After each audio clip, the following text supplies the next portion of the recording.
Amidst the scorching, relentless heat of the Kentucky wilderness, a 7-8-year-old woman was screaming in despair, her frail body tied tightly to a rusted utility pole. She wasn't the victim of a brutal gang of robbers, but the victim of Jason and Kimberly, her own flesh and blood, the children she had loved more than life itself. They left their own mother there to die a slow, agonizing death, simply to seize her home and assets. But as that shiny black Lincoln sped away, they didn't realize one crucial thing. They weren't leaving behind a corpse, they were leaving behind a living witness. And what happened next would unleash a brutal reckoning, both of conscience and the law, for these ungrateful children. Before we dive into this satisfying conclusion, let us know where you're joining us from. Do you believe that those who sow the wind will reap the whirlwind? Let us know in the comments below. Martha had 78 years behind her when her life took a turn she never could have imagined in her worst nightmares.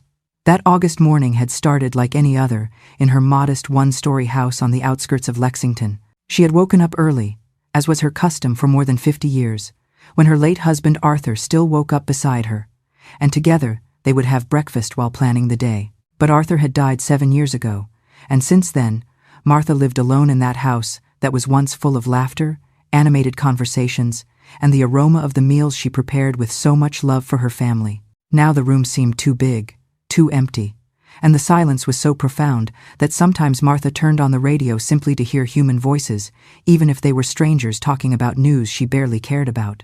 That specific morning, Martha had dressed with special care. She had put on her blue dress with white flowers. The one Arthur always told her looked beautiful on her because it brought out the color of her eyes, which, despite the years, were still a light green shade reminiscent of the bluegrass meadows in spring. She had combed her hair with care, gathering her long silver hair into a low bun, leaving a few loose strands framing her face, lined with the wrinkles that life and experiences had drawn on her skin. Her children had called the night before. Well, to be exact, it had been Jason, her eldest son, who had made the call.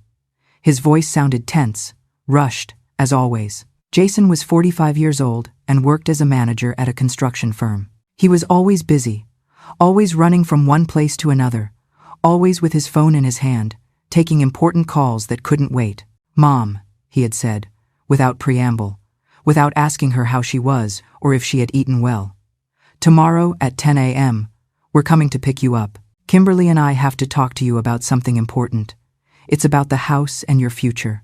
We need to make some decisions." Martha had felt a knot in her stomach upon hearing those words. Decisions? What kind of decisions? But she hadn't had a chance to ask because Jason had already hung up, probably to take another one of those urgent calls that seemed to control every minute of his life. Kimberly was her younger daughter, 3 years younger than Jason. She was 42 and worked as an accountant at a prestigious firm in downtown Louisville. She was an elegant woman, always impeccably dressed, with her hair cut in the latest fashion and nails perfectly manicured.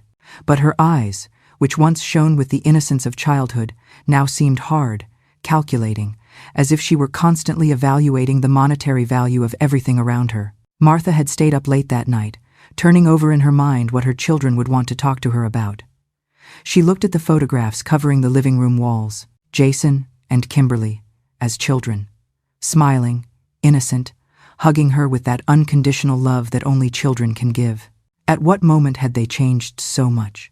When had their visits gone from weekly to monthly, and then became so sporadic that sometimes 3 or 4 months passed without them showing up at her house? The next morning, Martha was ready by 8:30. She had made herself a cup of chamomile tea to calm the nerves she felt in her stomach.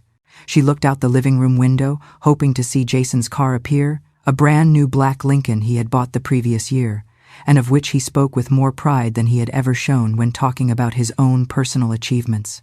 At 10 o'clock sharp, just as Jason had promised, the black car appeared in front of her house. Martha felt a flutter of emotion in her chest.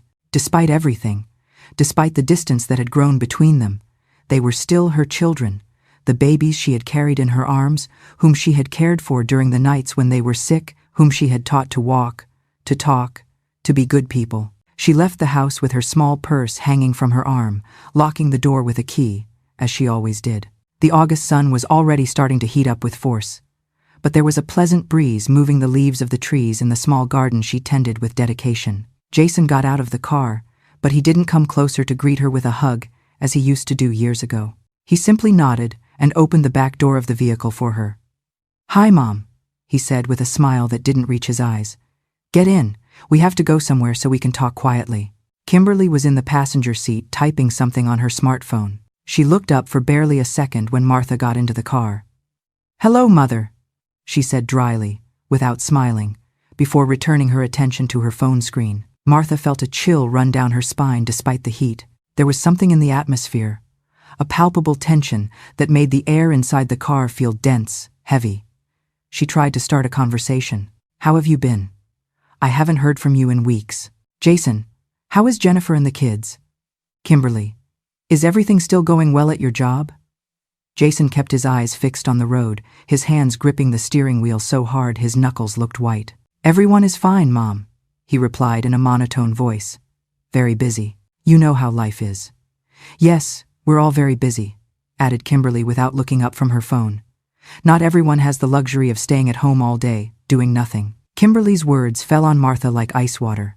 Doing nothing? She got up every day, cleaned her house, tended her garden, cooked her own meals, paid her bills with the modest Social Security check she received. That was doing nothing? But she decided not to respond. She didn't want to start an argument. She looked out the window watching as the houses of her neighborhood were left behind. She recognized the route they were taking toward downtown Lexington. But after a few minutes, Jason took a detour she didn't expect. "Where are we going?" she asked with a hint of concern in her voice. "To a quiet place where we can talk without interruptions," replied Jason, and something in his tone made Martha's heart start beating faster. They kept driving, moving further and further away from the city.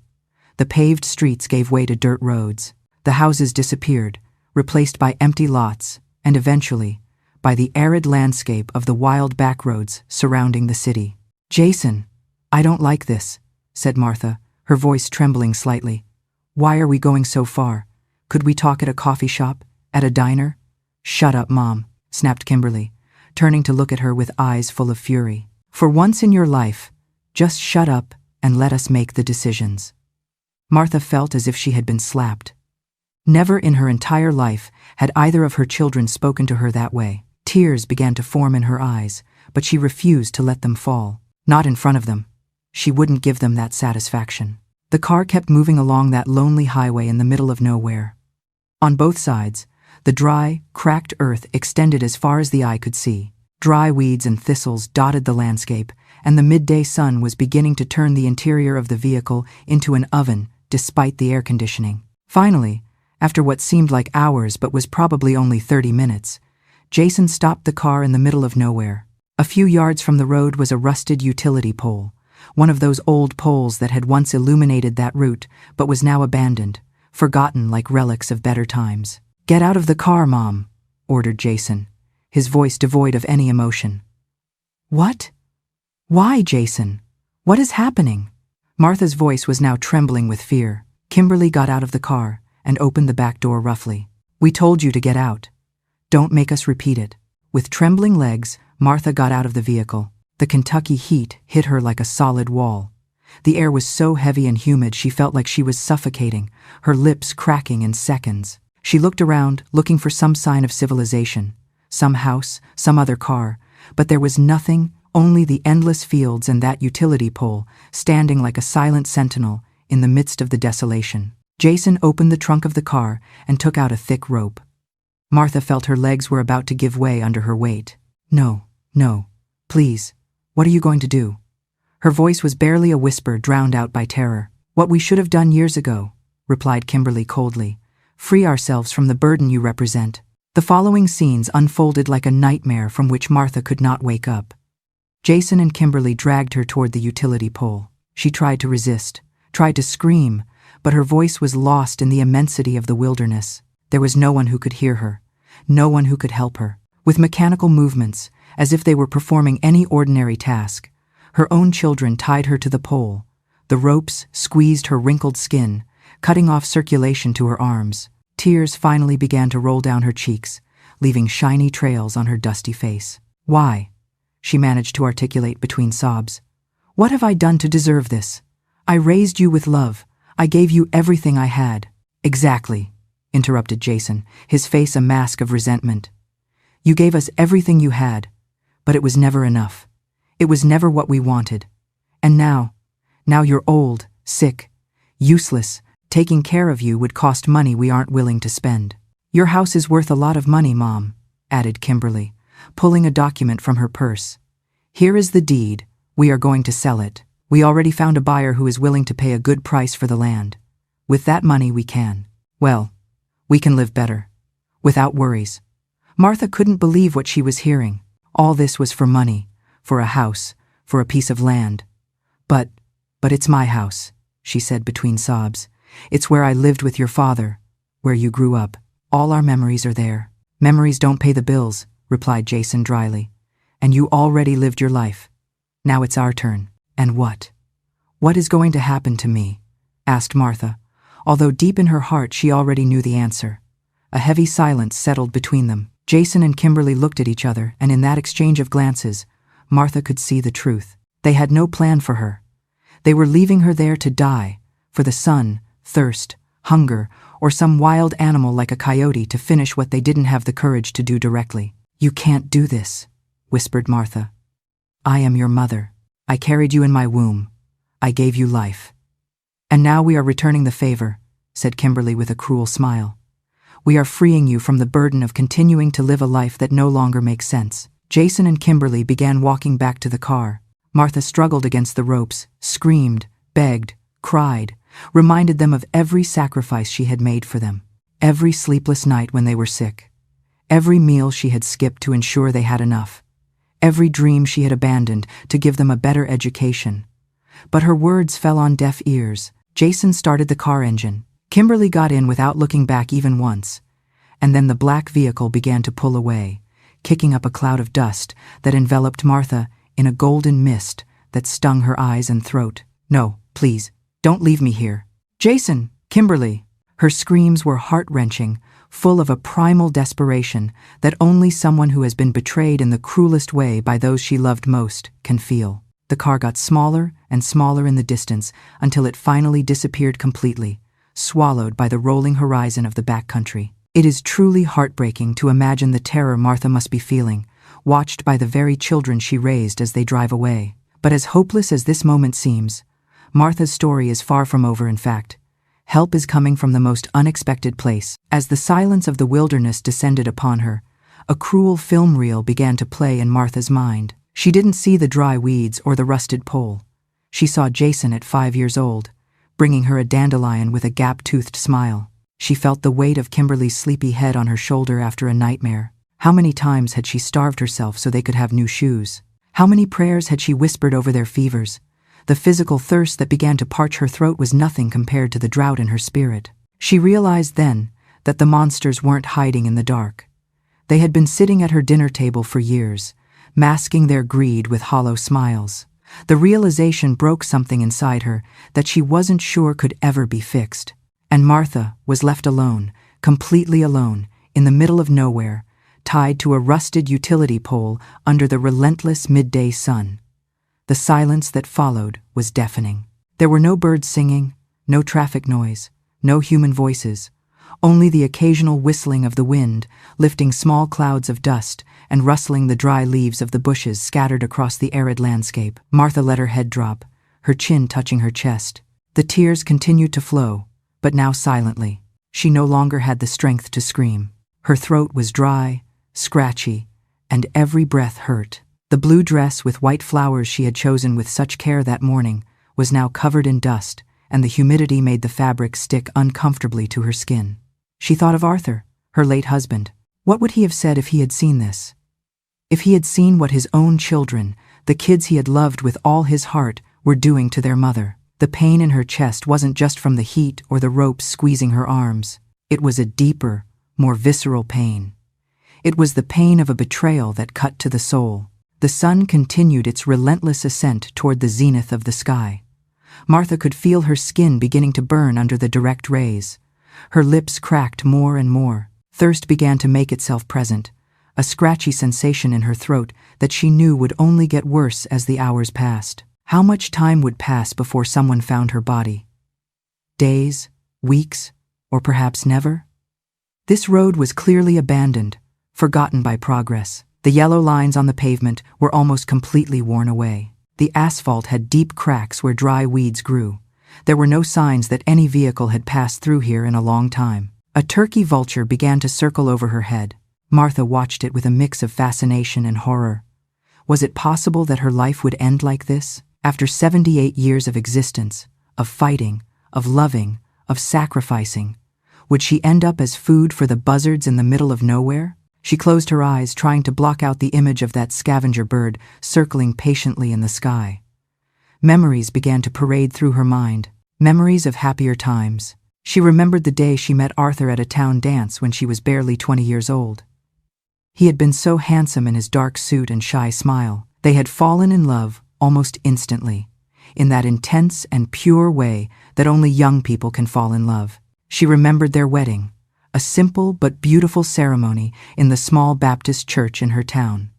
They didn't have much money, but they had love, and at that moment that had been enough. They had been so happy that day, so full of hope and dreams about the future they would build together. She remembered Jason's birth, the 27 hours of labor she had endured without a complaint, because she knew that in the end she would hold her baby in her arms. And when she finally saw him, so small, so perfect, with his tiny fingers and wrinkled face, she knew she would give her life for him without hesitating a second. 3 years later, Kimberly had been born. Another difficult labor, but one that had been worth it when they placed her on her chest, and she felt that overwhelming love that only a mother can feel for her child. Her family was complete. Arthur worked hard at a factory, and she took care of the house and the kids, ensuring they never lacked anything. When had things changed? When had her sweet babies turned into these cold and calculating strangers who had abandoned her in the wilderness? Martha searched her memory, trying to find the exact moment when everything had started to go wrong. Maybe it had been when Jason started college. He had gotten a scholarship to study engineering in the big city.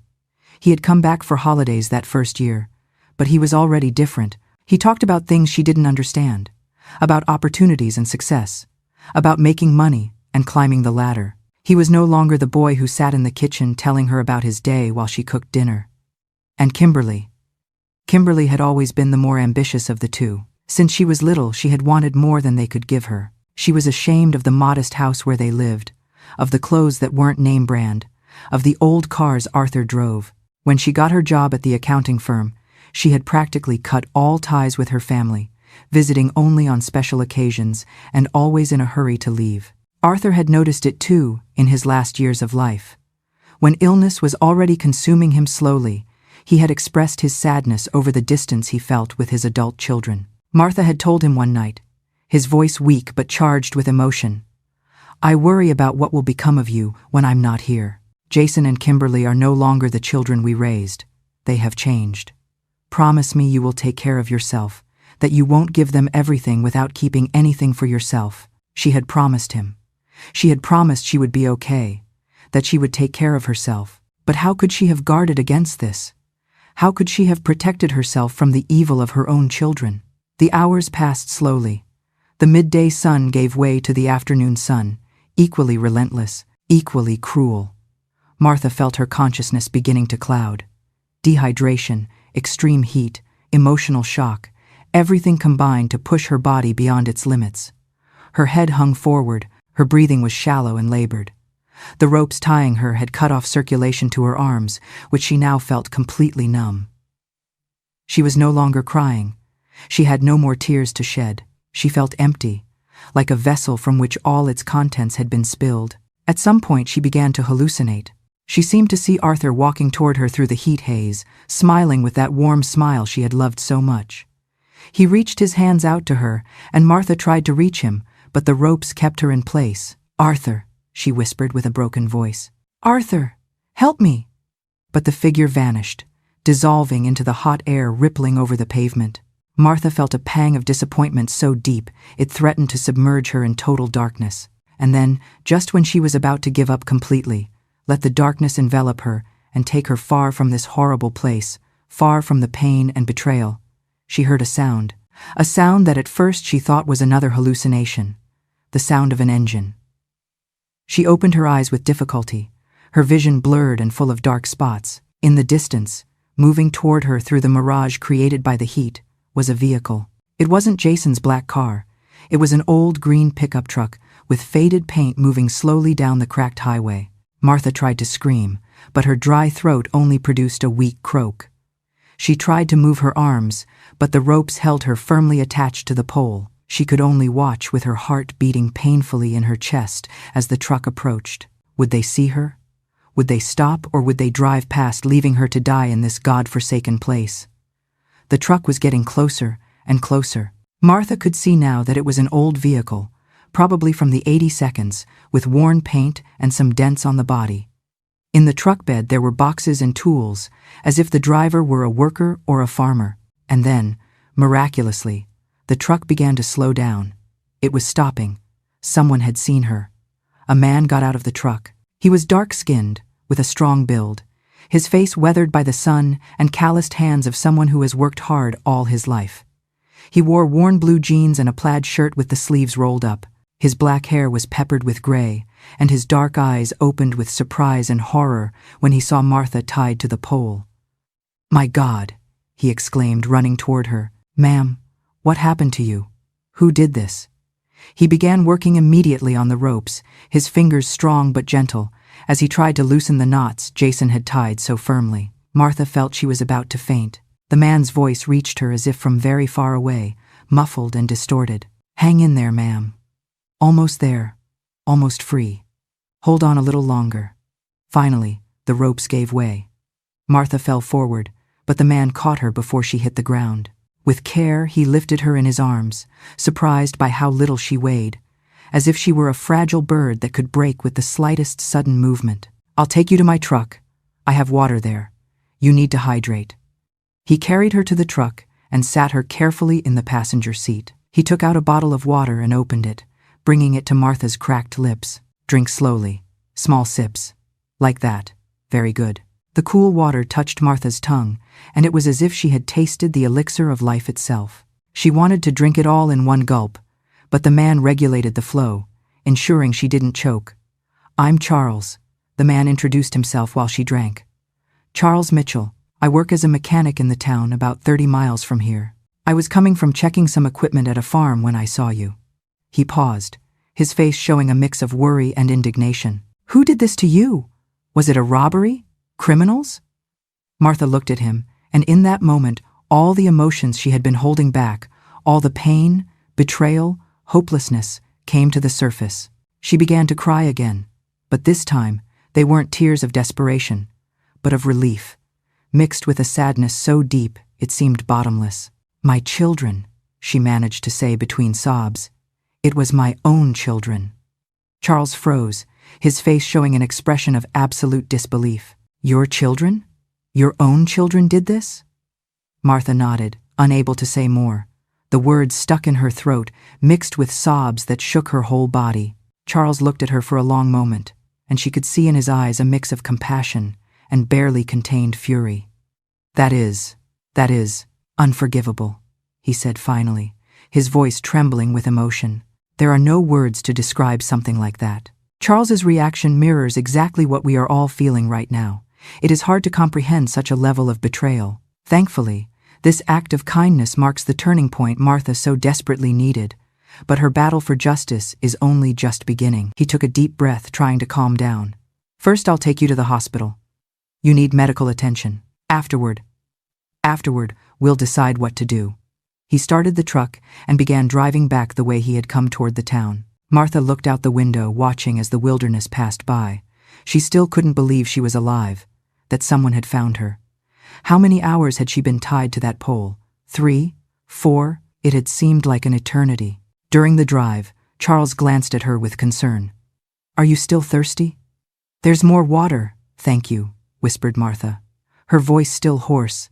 "Thank you for saving me. I don't know what would have happened if you hadn't." "Don't think about that now," interrupted Charles gently. "The important thing is that you are safe, and I promise you that your children, what they did, will not go unpunished. No one deserves to be treated like that, much less a mother by her own children."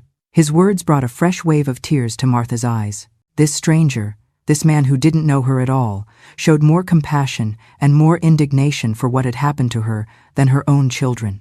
The trip to town took almost an hour. Martha drifted in and out of alertness, her body and mind exhausted by the terrible ordeal. Charles kept up a constant conversation, probably to keep her awake, telling her about his job, his family, the town they were heading to. "My wife Betty and I have been married for 32 years, he said while driving. "We have 3 children, 2 boys and a girl. All 3 are adults now, but they still come to visit us every week. Betty always prepares a big meal on Sundays, and we all get together. That's the most important thing for us. Family." Each word was like a knife in Martha's heart. Once she too had had that. Once her children also came to visit her, to eat her stews, to spend time with her. What had changed? Why had her story ended so differently? Finally, the first houses of the town began to appear. It was a small town, one of those that seemed to have stopped in time. Low houses of brick and siding lined paved streets. There was a small town square with an old church, and some trees providing shade to the benches where some elderly folks sat talking. Charles drove directly to the town's small health clinic, a white single-story building with a faded sign that said Community Health Center. He honked the horn repeatedly as he stopped the truck in front of the entrance. A young nurse came running out, followed by a middle-aged doctor who looked alarmed. "Charles, what happened?" asked the doctor. "Dr. George, I found this lady out on the back roads tied to a utility pole. She's dehydrated and in shock. She needs immediate help." Dr. George didn't waste time asking questions. Together with the nurse and Charles, they helped Martha out of the truck and took her inside the health center. They placed her on a stretcher and began examining her immediately. "She has severe sunburns," observed the doctor while checking her arms. "Signs of advanced dehydration. Her wrists are injured from the ropes." He looked up at Charles, tied to a pole. "Who would do something like that?" "Her own children," replied Charles, his voice loaded with contempt. "Oh, that's what she told me, doctor." George and the nurse exchanged looks of horror. "I'll call Sheriff Frank," said the doctor. "This is a crime, a terrible crime." During the next few hours, Martha drifted in and out of consciousness while the doctor and nurse worked to stabilize her. They put in an IV to hydrate her. They treated her sunburns with ointments and bandages and gave her medication for the pain and shock. When she finally was more conscious and alert, she found herself in a small room in the health center. Charles was sitting in a chair next to her bed, and there was another person in the room, an older man in a police uniform with badges indicating he was the town sheriff, Missus. "Martha," said Sheriff Frank with a gentle but firm voice, "I'm Sheriff Frank. Charles has told me what happened to you, but I need to hear your version directly." "Can you tell me what happened?" Martha looked at him. For a moment she considered staying silent, protecting her children despite everything. But then she remembered their faces when they tied her to the pole, the coldness in their eyes, the cruelty in their words. No, she owed them nothing anymore.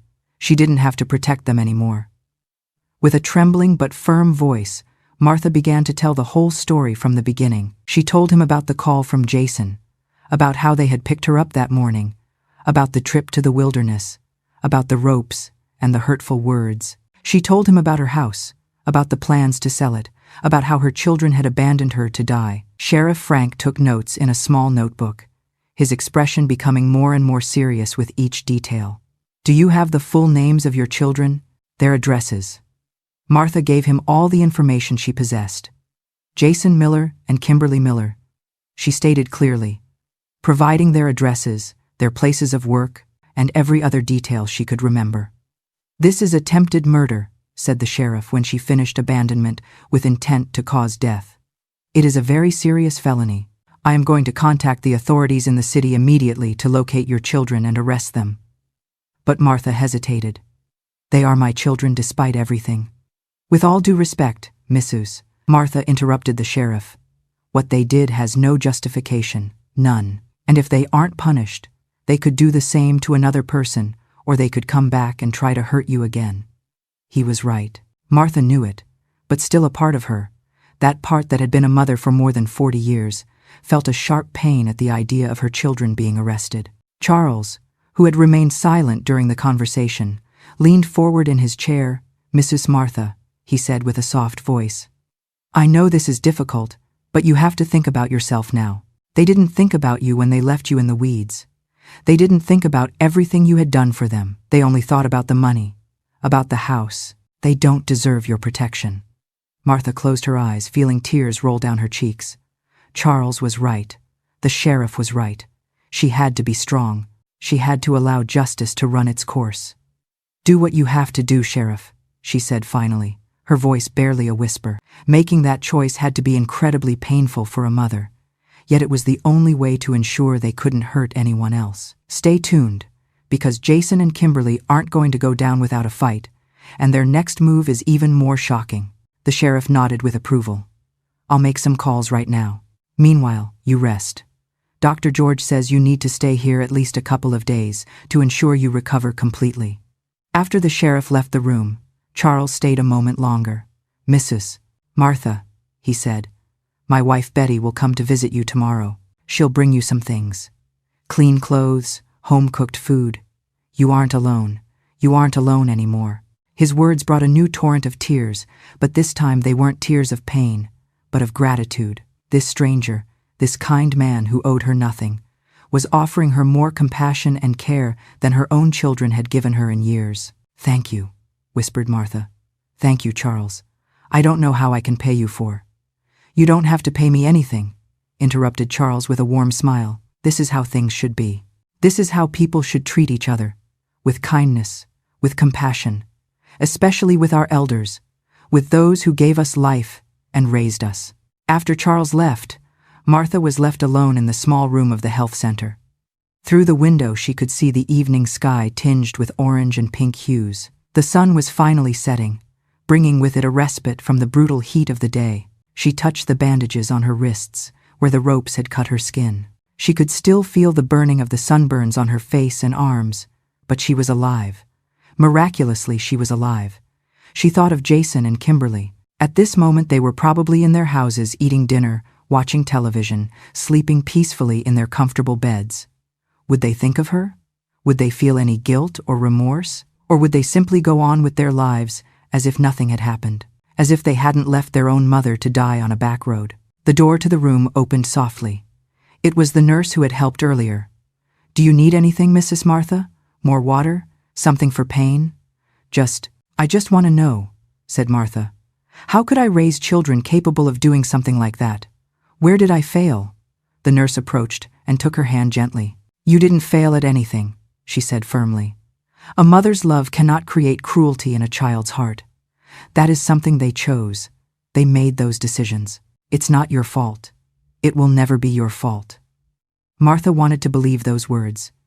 Desperately she wanted to believe them, but doubt continued to gnaw at her heart. Had she been too permissive, too lenient? Had she loved them too much, and that had made them selfish? "Rest now," said the nurse, adjusting the sheets around Martha. "Tomorrow will be another day, a new beginning. A new beginning." The words echoed in Martha's mind as she finally allowed exhaustion to overcome her, and she slipped into sleep. She dreamed of Arthur with his warm smile and strong hands. In her dream, he hugged her and whispered that everything would be okay, that she was strong, that she would survive this. And for the first time on that terrible day, Martha allowed herself to believe that maybe, just maybe, there was a reason Charles had found her. Maybe her story hadn't ended on that utility pole in the wilderness. Maybe, against all odds, this new part of her life was just beginning. The next morning arrived with a softness that contrasted dramatically with the horror of the previous day.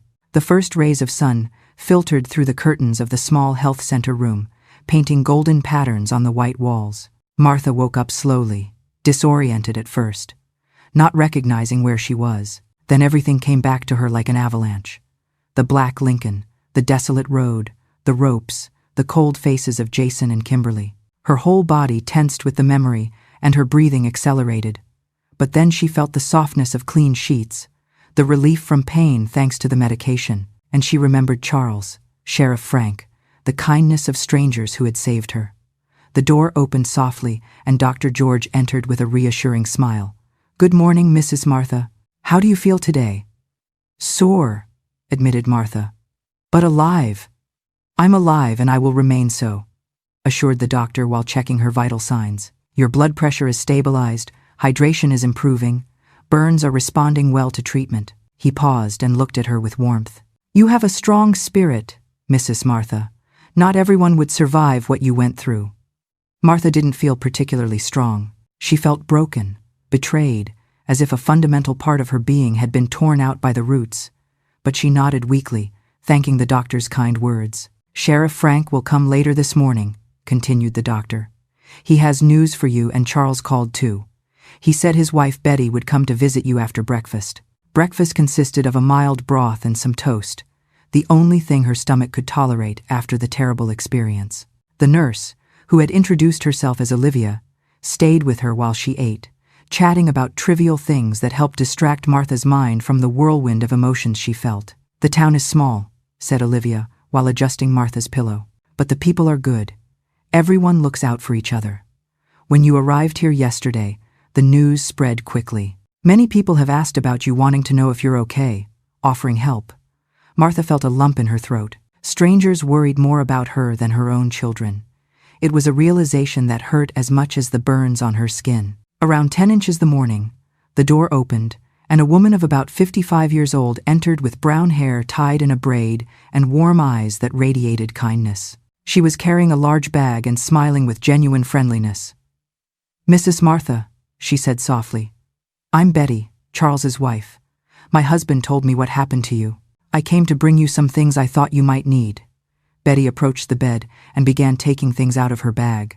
A clean, soft cotton nightgown, new underwear still with tags, a hairbrush, a small mirror, some magazines, and a plastic container full of homemade biscuits that were still warm. "You didn't have to do this," said Martha, her voice broken by emotion. "You don't know me. You have no obligation." "It's not an obligation," interrupted Betty, taking Martha's hand in hers. "It's the right thing to do. It's human. When Charles told me what your children did to you," she shook her head in disbelief. "I couldn't believe it. How can such cruel people exist? And to their own mother." The two women looked at each other for a long moment, and in that silent exchange, something extraordinary happened. Betty saw the deep pain in Martha's eyes, and Martha saw the genuine compassion in Betty's. It was as if in that instant they formed an invisible but strong bond. "I'm a mother of 3, continued Betty, sitting in the chair next to the bed. "And I can't even conceive the idea that any of them could do something like that to me. You must be devastated." "I am," admitted Martha. Tears began to roll down her cheeks. "I feel like my heart has been ripped out. I raised them with so much love, with so much dedication. I gave them everything, and this is what I get in return." Betty offered her a clean cloth handkerchief, one embroidered by hand with delicate flowers in the corners. "A mother's love is unconditional," said Betty softly. "But that doesn't mean children have the right to take advantage of it. What they did wasn't just cruel, it was monstrous, and I hope they pay for it." They talked for more than an hour.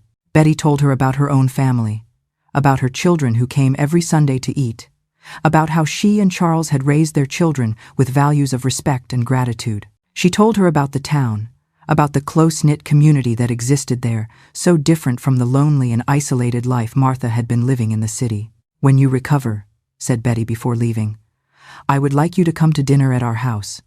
Charles also wants to see you again. Make sure you're okay. We are here for you, Mrs. Martha. You are not alone anymore." After Betty left, Martha stood looking at the things the woman had brought her: the clean nightgown, the biscuits, the embroidered handkerchief. They were simple gestures, but they meant more to her than all the money in the world. They meant that there was still goodness in the world, that there were still people who cared about others without expecting anything in return. Around noon, Sheriff Frank arrived with news. His expression was serious, and Martha felt her stomach shrink with anxiety. "Mrs. Martha," began the sheriff, sitting in the same chair where Betty had been, "my colleagues in the city have located your children. Jason Miller was found at his workplace this morning. Kimberly Miller was arrested at her apartment. Both are now in police custody." Martha felt a confused mix of emotions: relief because they couldn't hurt her again, sadness because they were her children, her flesh and blood, and a small, barely perceptible spark of satisfaction because they would finally face the consequences of their actions. What is going to happen now?" she asked with a trembling voice. They will be formally charged with attempted murder, kidnapping, and elder abuse, explained the sheriff. These are very serious charges that could result in considerable prison sentences. He paused. But we need your full testimony. We need you to tell us everything in as much detail as possible. We will also need you to come to the city when you are recovered enough to make an official statement and eventually to testify at trial. Trial? Martha hadn't thought that far ahead. The idea of being in a court, facing Jason and Kimberly face to face, having to publicly relate her terrible experience, was overwhelming. Yes, ma'am. If you decide to proceed with charges, there will be a trial. Your children have the right to defend themselves, although frankly I don't see what defense they could present given what they did. The sheriff leaned forward. But I need you to understand something important. You have every right to drop the charges if that is what you wish. It is your decision. No one will pressure you to go forward if you don't want to. Martha looked out the window at the clear blue morning sky. She thought of Jason when he was a boy, when he fell off his bike and ran to her arms crying, seeking comfort. She thought of Kimberly when she was a teenager, when she fought with her friends and came to talk to her for hours, seeking advice. When had they transformed into the cold and calculating people who had abandoned her in the wilderness? I'm not going to drop the charges, she said finally, her voice firmer than she expected. What they did was wrong, terribly wrong, and if they don't face consequences, if I simply forgive them and let them go on with their lives, what would that teach them? That they can do whatever they want no matter who they hurt. The sheriff nodded with approval. It is a brave decision, Mrs. Martha, and I want you to know you have our full support. The police, the district attorney, we are all on your side. During the next 2 days, while Martha recovered at the health center, events unfolded rapidly. The media found out about the story. It was the kind of news that captured public attention. An elderly woman, abandoned by her own children in the wilderness to die. Reporters began arriving in the town, looking to interview her. Dr. George and Sheriff Frank formed a protective barrier around Martha, refusing to allow journalists to bother her while she recovered. But even from her small room, Martha could see the headlines in the newspapers Olivia showed her. Cruel children, abandoned mother in wilderness. Elderly woman miraculously saved after being tied to utility pole. Attempted murder. Children wanted to inherit mother's house while she was still alive.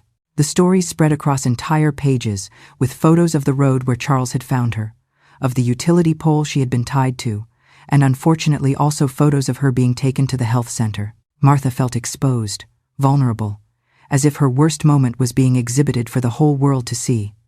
But letters also arrived, hundreds of them. People from all over the country wrote to express their support, their indignation at what had happened to her, their admiration for her strength. Some letters included money, small amounts people sent to help her. Others included prayers, poems, drawings from children who had heard her story and wanted to make her smile. Betty came to visit her every day, sometimes accompanied by Charles. They brought homemade food, more clothes, and most importantly, they brought company. They talked for hours, and slowly, Martha began to feel she was forming a new family. Not a blood family, but a family of the heart. The third day after the rescue, Dr. George declared that Martha was recovered enough to be discharged, but added with concern, "Where will she go?"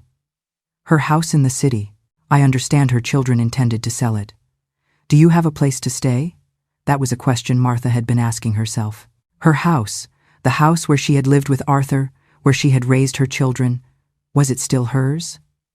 Had Jason and Kimberly already sold it? The sheriff had assured her a legal hold had been put in place to stop any sale. But even so, the idea of returning to that house, of being alone there with all those memories, was unbearable.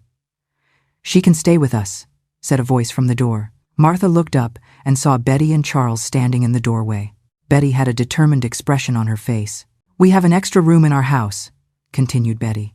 "You can stay with us as long as you need until you decide what you want to do, until this whole legal matter with your children is resolved. You don't have to be alone. I can't impose like that," protested Martha weakly, although her heart leapt with hope at the offer. "It's not an imposition," insisted Charles. "It would be an honor to have you in our house. Betty and I have talked about it and we both agree. Besides," he added with a smile, "Betty says she cooks better when there are more people to feed. You'd be doing us a favor."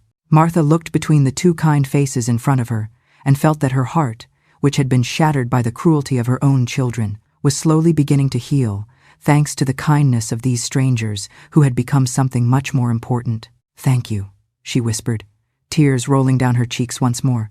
"Thank you. I accept." And so, that same afternoon, Martha left the health center, accompanied by Betty and Charles.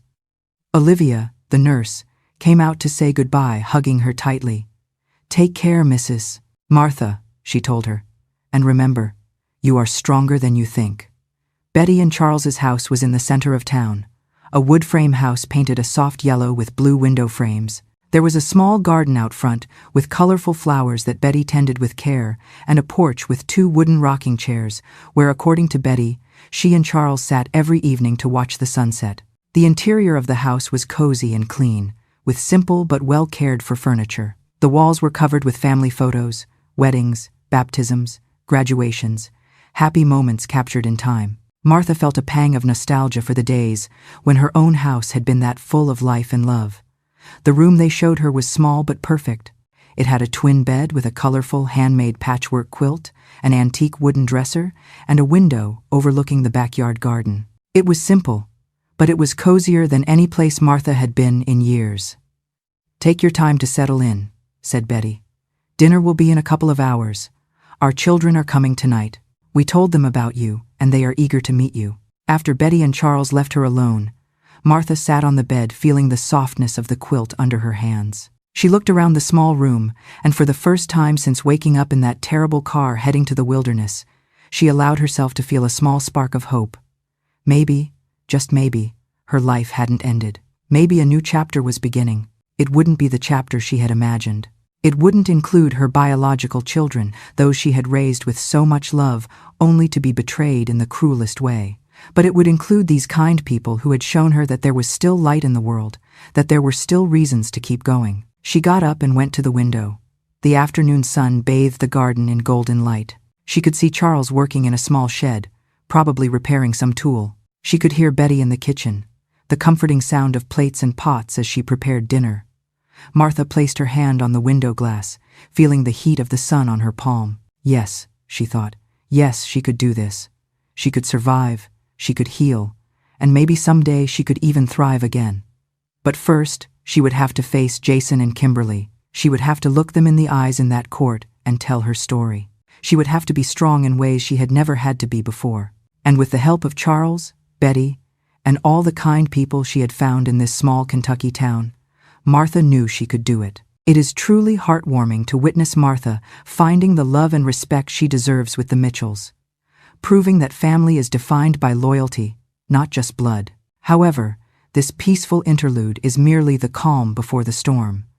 As she prepares to return to the city, she has no idea that Jason and Kimberly are concocting a defense strategy so deceitful it will leave the entire courtroom in shock. Will her truth be enough to silence their lies? 2 weeks after being rescued from the wilderness, Martha found herself sitting in the back seat of Charles's car, traveling back to the city where she had lived her entire life. Sheriff Frank was in the passenger seat, reviewing some documents in a manila folder. The day of her official statement had arrived. Today she would have to go to the police station, sit in front of a district attorney and several detectives, and tell her terrible story once more, this time so it would be officially recorded as part of the criminal case against her children. Martha looked out the window, watching as the landscape gradually changed from the rural backroads to the outskirts of the city. Every mile they got closer made her anxiety grow. The 2 weeks she had spent at Betty and Charles's house had been a balm for her wounded soul. The quiet routine of the town, the meals shared with the Mitchell family, the evenings on the porch watching sunsets, everything had contributed to her beginning to heal, both physically and emotionally. Betty and Charles's children had come that first night, just as Betty had promised. There were 3. Mason, the oldest, 30, who worked as a teacher at the town school. Caleb, 27, who helped his father at the mechanic shop. And Harper, the youngest, 23, who was studying nursing in the city but came every weekend to visit her parents. The way they treated Betty and Charles, with genuine respect and evident affection, had been like a mirror reflecting everything Martha had lost with her own children. But instead of feeling envy or bitterness, she had felt a strange warmth. These young people had welcomed her with open arms, calling her Miss Martha with respect, listening to her story with indignation, offering her their unconditional support. "Our parents taught us that family isn't just blood," Mason had said that night. "Family is who is there when you need them most, and they are here for you. So that makes you part of our family too." Those words had touched something deep in Martha's heart. She had cried that night in her small room, but they weren't tears of sadness. They were tears of gratitude mixed with the bitter realization of what her own children had chosen to throw away. Now, as the car entered the familiar streets of Lexington, Martha felt her stomach shrink. This was the city where she had lived for more than 50 years. She knew every street, every corner. There was the market where she used to buy fresh vegetables. There was the park where she took Jason and Kimberly when they were kids. Every place had a memory, and every memory was now tinged with pain. "Are you okay, Miss Martha?" asked Charles, looking at her in the rearview mirror with concern. "Yes," she replied, although her voice trembled slightly. "Just nervous." "It's completely normal," said Sheriff Frank, turning to look at her. "It's going to be hard. I'm not going to lie to you about that. But remember, you are not alone. I will be with you during the entire statement. The district attorney is a good man, Mr. Richard. He understands how traumatic this is for you." They arrived at the Central Police Station, a gray concrete 3-story building that looked intimidating and impersonal. Charles found a place to park, and they all got out of the vehicle. Martha stopped a moment looking at the building, gathering her courage. Betty had given her a rosary that morning before leaving. "So you know you aren't alone," she had said, placing the beads in Martha's hands. "God is with you, and we are too in spirit." Martha touched the rosary in her pocket, feeling the smooth beads under her fingers, and that gave her the strength she needed to start walking toward the entrance. The interior of the police station was full of activity. Officers came and went. Phones rang constantly. There was a constant murmur of conversations. Sheriff Frank guided her through the bustle to an elevator that took them to the second floor. The second-floor hallway was quieter. Walls painted institutional beige, numbered doors on both sides. The sheriff stopped in front of the door, marked number 205, and knocked softly before opening. The room was small and windowless. There was a long table with several chairs around it. At one end of the room was a camera mounted on a tripod. A man of about 50, with perfectly combed gray hair and dressed in a dark suit, stood up to greet her. "Mrs. Martha," he said with a voice warm and professional at the same time. "I'm District Attorney Richard. Thank you for coming today. I know this isn't easy for you." Martha shook his hand and sat in the chair he indicated. Charles asked if he could stay, and the DA nodded, indicating a chair in a corner of the room. "We are going to record your statement," explained DA Richard. "It's standard procedure. I simply want you to tell me in your own words, and with all the details you can remember, exactly what happened that day. Take your time. If you need a break at any moment, just tell me." The camera turned on with a blinking red light. The DA started with basic questions. Her full name, her age, her address. Then gradually the questions became more specific and more difficult. Martha began narrating the events of that terrible day. Every word was like ripping a scab off a wound that was barely starting to heal. She described the phone call from Jason the night before, the distant tone of his voice. She described how she had gotten ready that morning, excited because she would see her children without knowing the horror that awaited her. Her voice broke when she described the moment she realized they were driving toward the boonies, far from the city, far from any help. "I asked where we were going," she said, tears beginning to roll down her cheeks. Jason didn't answer. "And Kimberly? Kimberly told me to shut up." Her tone was so cold. She had never spoken to me like that. Never. The DA handed her a box of tissues and waited patiently while she composed herself. "When we got to that place in the middle of nowhere, when Jason took those ropes out of the trunk of the car, that was when I really understood. They were going to leave me there. They were going to abandon me to die." She described how they had tied her to the pole, how she had begged, how she had tried to remind them of all the good times they had shared as a family, but none of her words had penetrated the cold armor of greed that seemed to envelop her children. "Kimberly took out some papers," continued Martha. "She said they were the deeds to my house. She said they had already found a buyer, that they were going to sell it and use the money to live better. As if my life, my home, the memories of 50 years with their father, as if none of that mattered. Only the money mattered." D.A. Richard took notes meticulously, occasionally asking questions to clarify certain details. Exactly what had they said? What were the ropes like? Were there specific threats? Martha answered every question as best she could, although there were moments when her memory clouded, overwhelmed by the emotion of the memory. Finally, she described how the car had driven away, kicking up that cloud of dust that seemed to swallow whatever hope she had left. She described the hours under the brutal sun, the thirst that became unbearable, the pain of the ropes cutting her skin, the buzzards circling over her head. "I thought I was going to die there," she said, with a voice barely audible. "I thought that would be my end, abandoned by my own children. The children I had carried in my womb, nursed, cared for when they were sick. And I wondered constantly what I had done wrong, how I had failed as a mother, so they could do something like that to me, Mrs." Martha interrupted the DA with a gentle but firm voice. "I want you to listen to this very carefully. You didn't fail. What your children did was not the result of a failure of yours. It was a decision they made, a terrible and criminal decision. But it was their decision, not yours." His words were similar to those the nurse Olivia and Betty had told her, but Martha still struggled to believe them completely. Guilt was a heavy burden that refused to abandon her completely. Then she described the rescue, the green truck approaching, Charles getting out and running toward her, his hands working to free the ropes, the cool water that had saved her life. The full statement took almost 3 hours. When it finally ended, Martha felt completely exhausted, as if she had run a marathon. The DA turned off the camera and thanked her for her bravery in telling her story. "Your testimony is crucial," he said.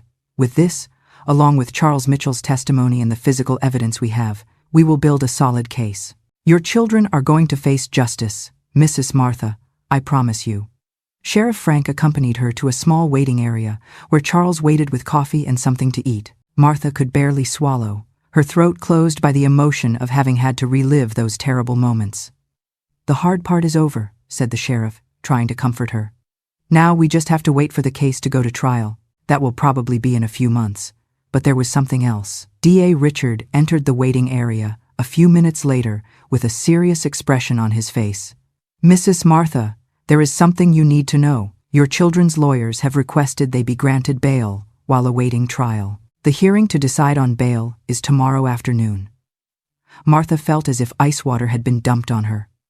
Freedom. Could they get out? "It's a possibility," admitted the DA, "but I'm going to fight with everything I have against it. What they did is a violent crime. They are a danger to you, but the judge has the final word." The idea that Jason and Kimberly could be free, could walk the streets while she lived with the trauma of what they had done to her, was almost unbearable. "If they are released," continued the DA, "they will have restraining orders. They won't be able to come near you in any way.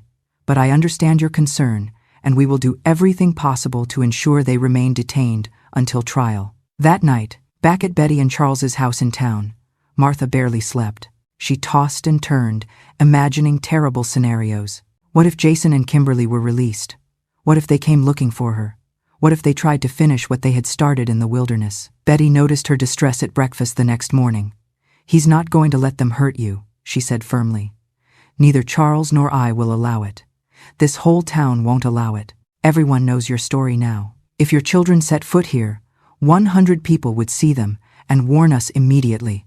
Her words offered some comfort, but anxiety continued to gnaw at Martha's stomach. The bail hearing was the next day. D.A. Richard called that afternoon to give her the news. His voice sounded tense, frustrated. "The judge granted bail," he said. "Jason paid $50,000. Kimberly paid $40,000. Both have been released with strict restraining orders.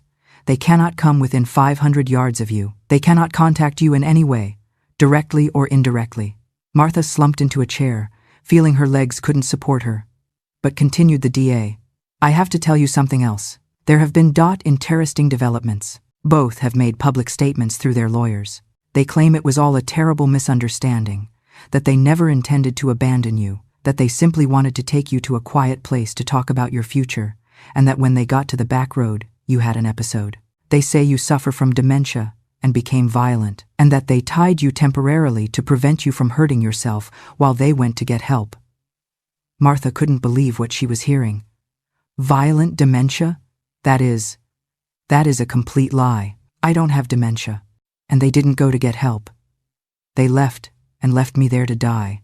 I know, Mrs. Martha. I believe you completely, and we have evidence contradicting their story.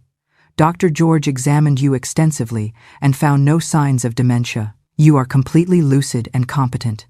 But this is the defense strategy they are going to use. They are going to try to paint you as a confused elderly woman who doesn't remember events correctly. And people are going to believe them. It is infuriating to see them try to twist the narrative and use Martha's age against her after everything they did. But as they prepare their lies for court, they have no idea that a crucial piece of evidence is about to expose their greed for everyone to see. Martha felt her world wobbling. Not if I can help it, replied the DA with determination. We have Charles as a witness. He found you tied to that pole in the middle of nowhere, hours after your children left you there. That doesn't sound like going to get help. We have the injuries on your wrists, where the ropes cut your skin. We have the severe sunburns. All that is evidence that you were there for hours. And we have your clear and detailed testimony of what happened. After hanging up the phone, Martha sat in silence for a long time. Betty and Charles surrounded her, offering words of comfort, but she barely heard them. The betrayal was now deeper. They hadn't just abandoned her to die. Now they were trying to destroy her credibility, to make her look like a senile old woman who didn't know what she was saying. They aren't going to win, said Charles with a firm voice. The truth always comes to light, and the truth is you are a strong, lucid woman, and they tried to kill you out of greed. No judge or jury is going to believe their lies. But Martha wasn't so sure. She knew Jason and Kimberly were persuasive when they wanted to be. She knew they could act. They could cry crocodile tears. They could convince others they were the victims in this situation. The following days were tense. Martha barely left the house, fearful of running into someone who knew her children, or worse, Jason and Kimberly themselves. The town felt safe, but every time she heard a car pass on the street, her heart raced. One afternoon, about a week after her children were released on bail, the phone rang at Betty and Charles's house. Charles answered, and Martha saw his expression turn serious, concerned. It's for you, he said, covering the receiver with his hand. She says she's a journalist who wants to talk to you about your story. Martha hesitated. D.A. Richard had advised her not to speak to the media yet, to wait until after the trial, but there was something in Charles's expression that made her take the phone. Yes, Mrs. Martha? My name is Michelle Torres. I'm a reporter for the Kentucky Gazette. I've been following your case and, well, there is something I think you should know. Your children gave an interview yesterday. It was published this morning. In it, they claim you had been emotionally manipulating them for years, that you constantly asked for money, that you threatened to disinherit them if they didn't meet your demands. Martha felt the room spinning around her. That's not true. I never asked them for money. I lived on my pension and I never manipulated them. How can they say those things? I know, Mrs. Martha, and that's why I'm calling. I want to give you the chance to tell your side of the story. I think the public needs to hear the full truth. Would you be willing to talk to me?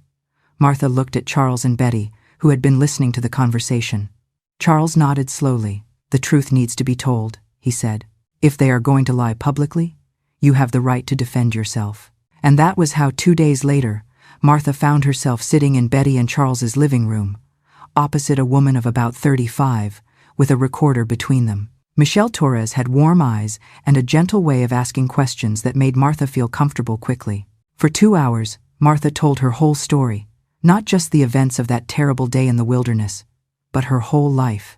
She told her about Arthur, about the early years of their marriage when they had been poor but happy. She told her about the birth of her children, about how she had raised them with love and sacrifice. She told her about how the relationship had begun to deteriorate as Jason and Kimberly grew up and became more ambitious, more materialistic. I just wanted their love, said Martha, tears rolling down her cheeks.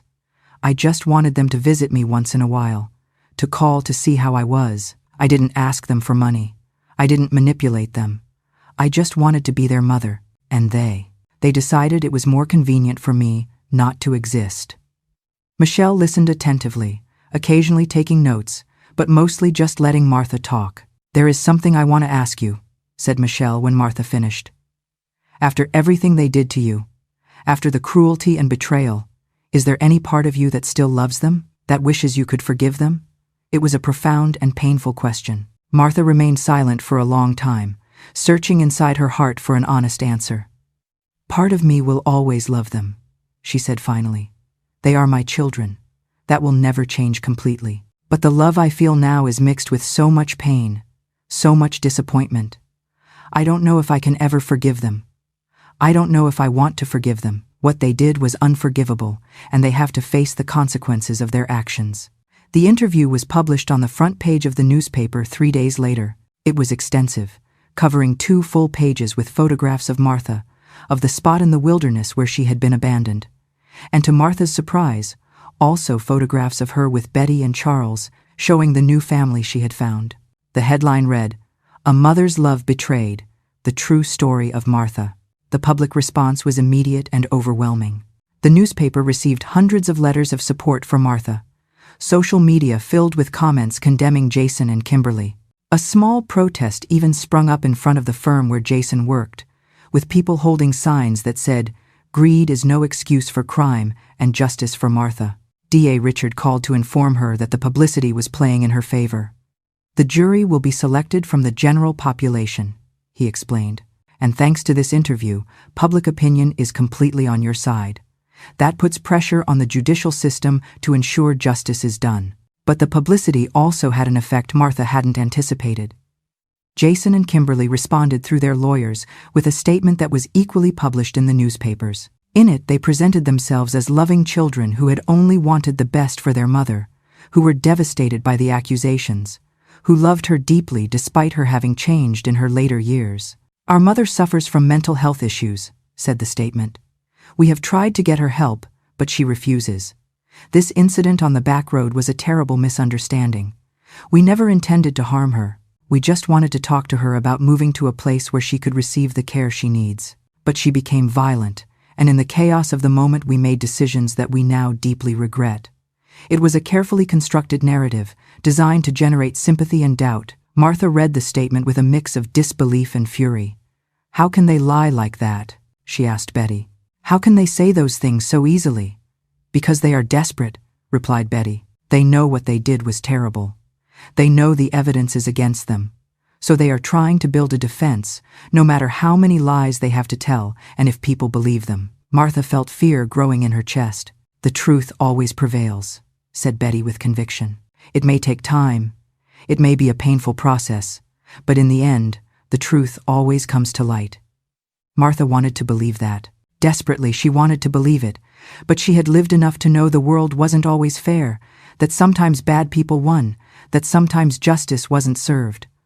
All she could do now was wait for the day of the trial to arrive, hope she would have the chance to look Jason and Kimberly in the eyes in front of a judge and jury and tell them exactly what she thought of them and what they had done. Meanwhile, she lived day to day in Betty and Charles's house, trying to find moments of peace in the middle of the storm her life had become. She helped Betty in the kitchen, listened to Charles's stories about his years as a mechanic, played cards with them in the evenings, and slowly, very slowly, she began to believe that maybe, just maybe, there could be a future for her beyond this pain.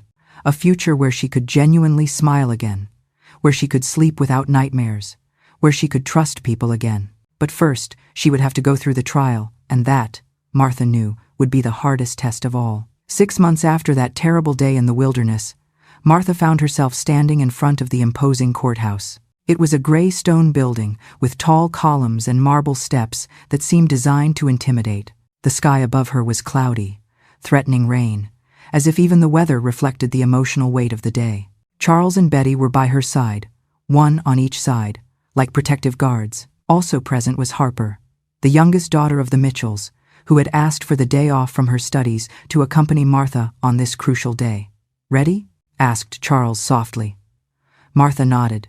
Although ready wasn't exactly the right word, she would never be ready for this, to face the children she had loved with all her heart, to hear the lies they would surely tell. But she had to do it for herself, for her dignity, and for all the other mothers in the world who had been mistreated by their children.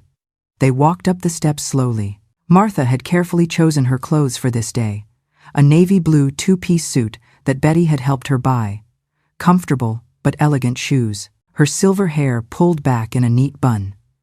She wanted to look respectable, dignified, competent, not like the senile old woman her children tried to portray. The interior of the courthouse was a maze of marble hallways, numbered doors, and hurried people carrying briefcases and folders.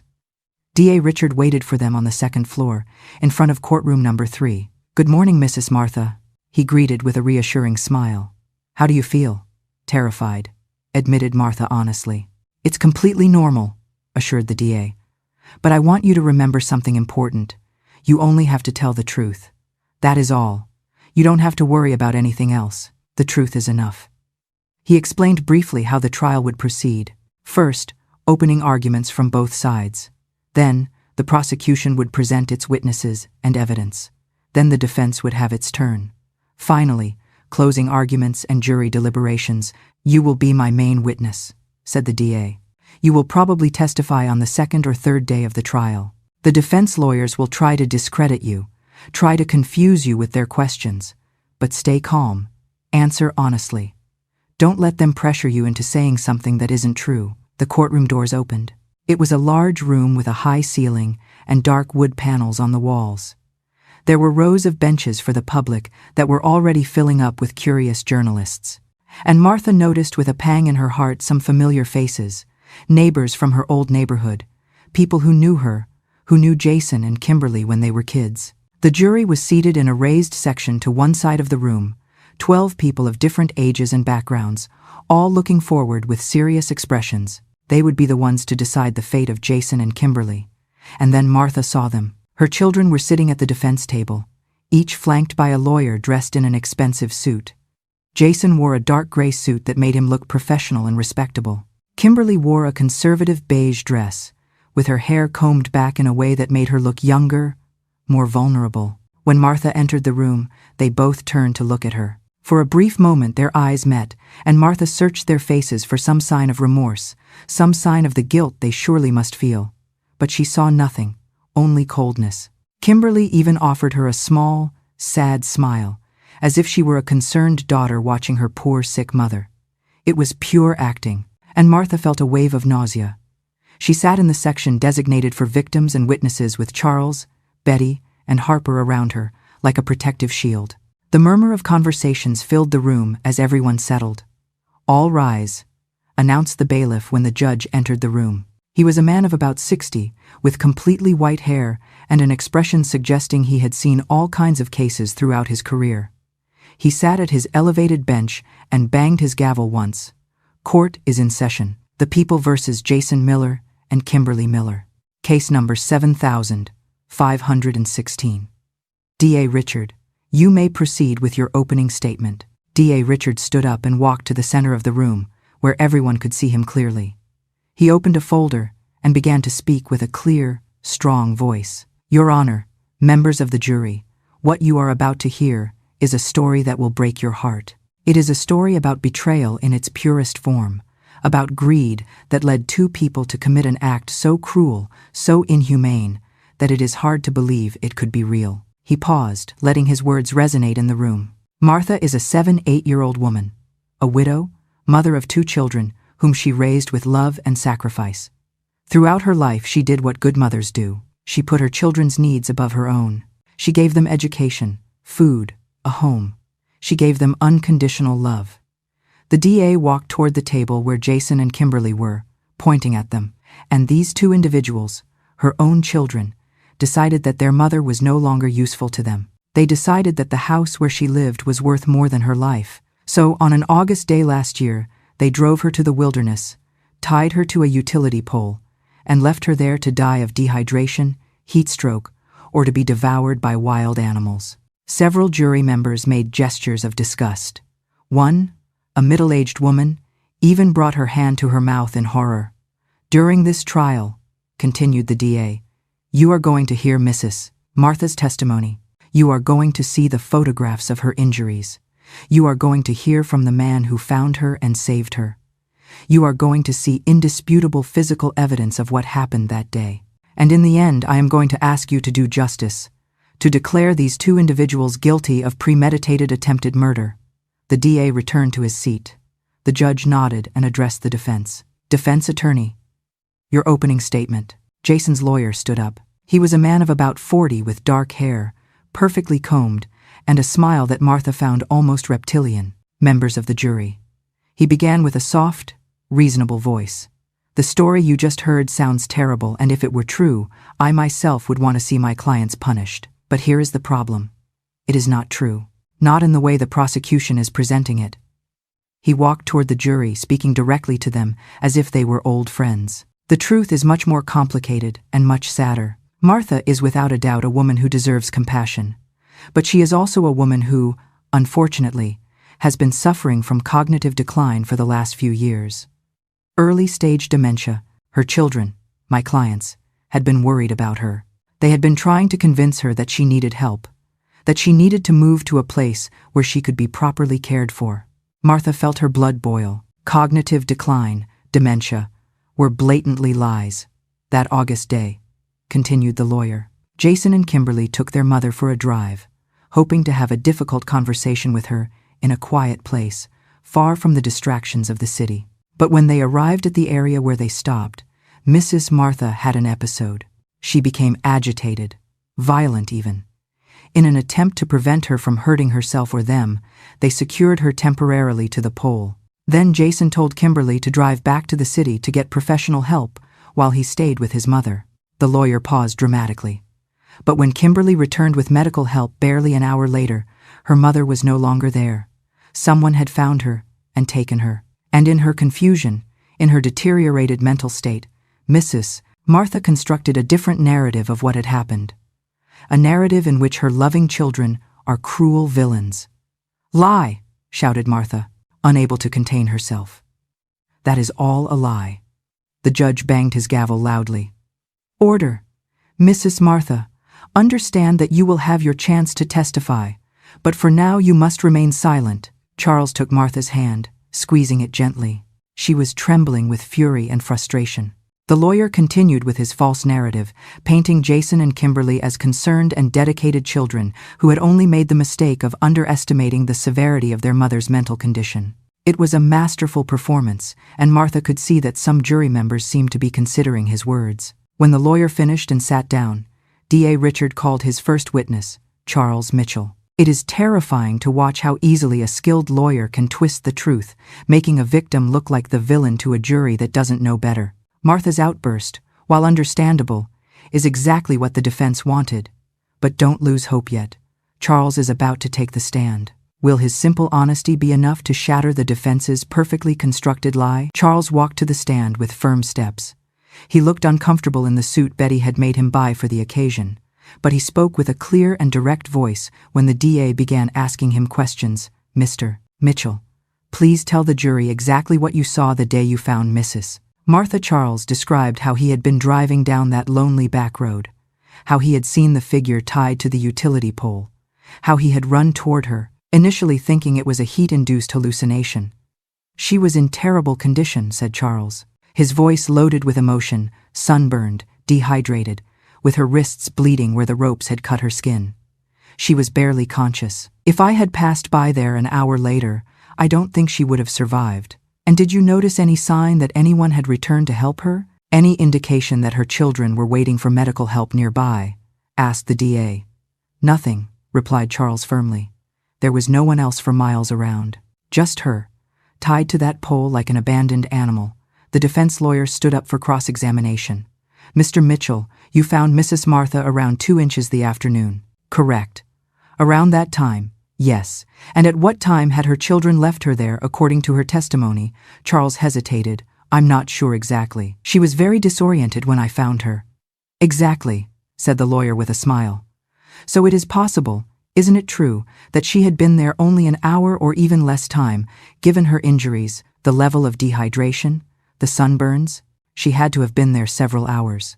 But you aren't a doctor, are you, Mr. Mitchell? You aren't qualified to make those kinds of determinations. I don't need to be a doctor to see when someone has been cruelly abandoned, replied Charles, his voice rising slightly. The judge intervened. Mr. Mitchell, please limit your answers to the questions asked. The cross-examination continued for almost an hour, with the lawyer trying to sow doubt about the credibility of Charles's testimony, suggesting that maybe he had misinterpreted the situation, that maybe he had arrived right after the children left to get help. But Charles stood firm, over and over again. He repeated what he had seen.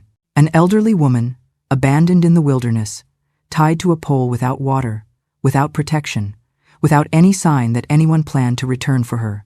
The next witness was Dr. George, who described Martha's medical condition when she was brought to the health center. He showed photographs of her injuries enlarged on a big screen so the jury could see them clearly. The images were shocking. Martha's wrists cut and bleeding, her skin burned and blistered by the sun, the bruises where the ropes had pressed against her body. Several jury members made gestures of horror upon seeing the photographs. "In my professional medical opinion," said Dr. George, "these injuries are consistent with someone who was tied up for an extended period, exposed to the elements of the wilderness for at least 3 to 4 hours, possibly longer." The defense lawyer tried to question his assessment, suggesting that maybe he had exaggerated the severity of the injuries, but Dr. George had her complete medical records, photographs dated and time-stamped, physical evidence that could not be disputed. The first day of the trial ended with the testimony of Sheriff Frank, who described how he had been alerted to the case, how he had investigated, how he had located and arrested Jason and Kimberly. "And when you arrested the defendants, did they show any concern for their mother's well-being?" asked the DA. "No," replied the sheriff. "In fact, when I informed them their mother had been found alive, they both seemed surprised, not relieved." Surprised. That night, back at Betty and Charles's house, Martha could barely eat. The day had been emotionally exhausting, seeing her children, hearing their lies, reliving the horrors of that day. "You did well staying calm," said Betty while serving her chamomile tea. "I know it was hard hearing all those lies. I don't know if I can do this," admitted Martha. "Tomorrow or the day after will be my turn to testify. I'll have to sit there in front of them, in front of all those people and tell my story. And if the jury doesn't believe me, what if they think I really have dementia?" "Dr. George already testified that you have no sign of dementia," reminded Charles. "Your cognitive exams were perfect. They can't use that against you." "They can try," said Martha bitterly. "They can try to paint me as a confused old woman, and some people will want to believe them." "Why?" "Because it is easier to believe an old woman is senile than to believe that children can be so cruel." Harper, who had been listening in silence, approached and took Martha's hands. "Miss Martha," she said with a soft but firm voice, "I was in that courtroom today. I saw the faces of the jury when they saw your photographs. I saw how they reacted when they heard the testimonies. They aren't buying the defense's lies. The truth is obvious to anyone paying attention." Martha wanted to believe that. Desperately, she wanted to believe it. The second day of the trial began with more expert testimony. A forensic psychologist testified about the psychological profile of people capable of committing crimes against their own parents. He spoke about greed, narcissism, the complete lack of empathy required to do something like that. Then an expert on ropes and knots testified, explaining how the knots found in the ropes that had tied Martha required certain strength and knowledge to make. They weren't loose knots someone would make hurriedly to protect an agitated person. They were knots designed to keep someone firmly in place. Finally came the moment Martha had been fearing and anticipating at the same time. D.A. Richards stood up and said the words that made her heart beat like a drum in her chest. "The prosecution calls Martha to the stand." With trembling legs, Martha stood up. Charles squeezed her hand once before letting go. She walked to the stand, feeling everyone's eyes in the room on her. She sat in the chair and placed her hand on the Bible while the bailiff asked her to swear, to tell the truth, the whole truth, and nothing but the truth. "I do," she said with a clear voice, stronger than she expected. D.A. Richards started with soft questions, establishing who she was, her life story, her relationship with her children when they were small. Martha spoke about the good times, about how Jason and Kimberly had been happy and affectionate children. She spoke about Arthur, about their marriage, about the sacrifices they had both made to give their children a better life. "And when did you start noticing changes in your relationship with your children?" asked the DA. "Gradually," replied Martha. "When they went to college. When they started their careers, they began visiting me less. The calls became more spaced out. When they came, they always seemed in a hurry to leave. It was as if..." as if I had become an annoying obligation instead of their mother. Then came the hard part. The DA asked her to describe the events of the day she was abandoned. Martha closed her eyes for a moment, gathering her courage. Then she began to speak, her voice trembling but firm. She described Jason's phone call, the excitement she had felt that finally her children wanted to spend time with her. She described the trip to the back roads, the growing sense of fear when she realized they were driving too far out. She described the terrible moment when Jason took out the ropes, when she understood what they were planning. "I begged them," said Martha, tears beginning to roll down her cheeks. "I reminded them of every happy moment we had shared. I reminded them how I had cared for them when they were sick, how I had worked overtime to buy them the school supplies they needed, how never had I failed them when they needed me." Her voice broke, and the DA offered her a glass of water. Martha drank a sip before continuing. "Kimberly told me to shut up. She told me I wasn't useful anymore, that I was old, and taking care of me would cost money they weren't willing to spend.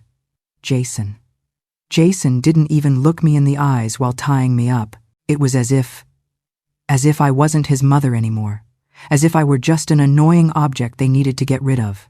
Several jury members had tears in their eyes. An older woman who reminded Martha of her own deceased mother wept openly. The DA showed her the photographs of her injuries, asking her to confirm they were images of her taken the day she was rescued.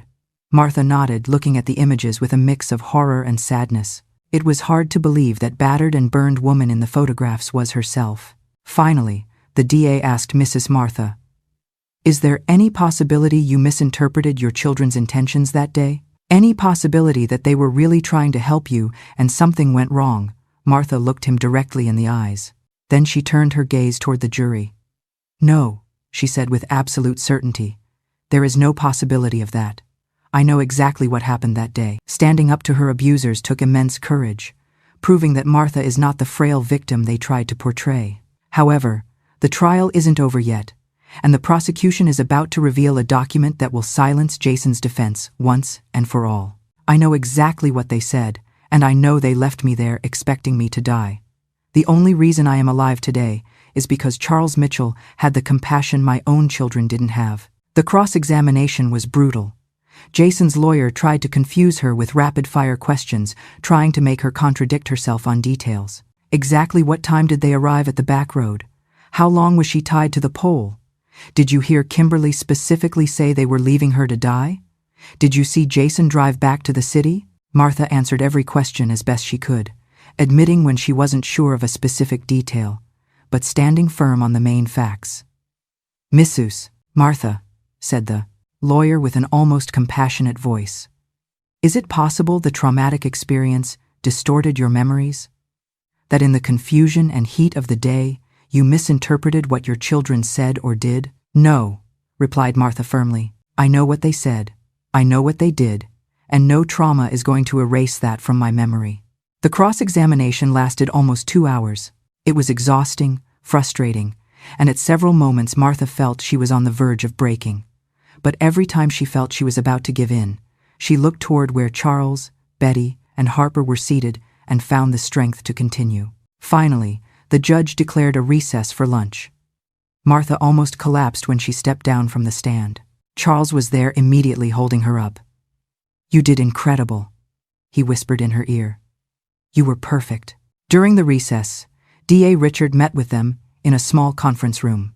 "Your testimony was powerful, Mrs. Martha," he said. "The jury was completely engaged. I saw their reactions. They believed you." "And what happens now?" asked Martha, exhausted. "Now the defense will present their witnesses. They will probably call Jason and Kimberly to testify. They will have their chance to tell their side of the story. But you already planted doubt about anything they say. The jury has heard your testimony first, and it was convincing."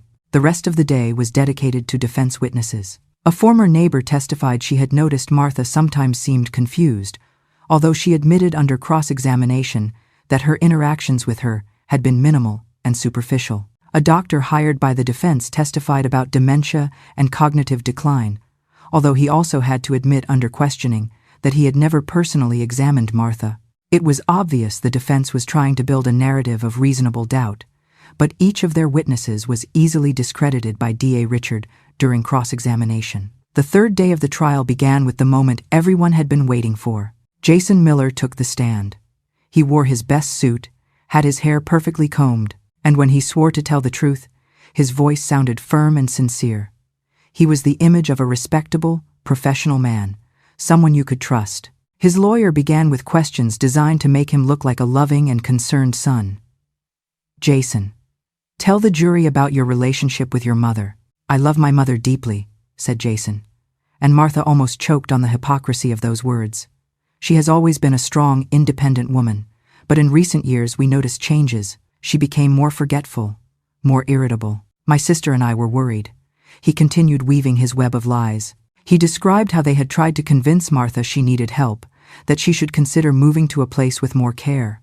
He described how she had rejected all their suggestions, becoming increasingly hostile. That August day, said Jason, his voice loaded with fake emotion. We just wanted to have an honest conversation with her. We thought maybe in a quiet place, away from distractions, she would finally listen to us.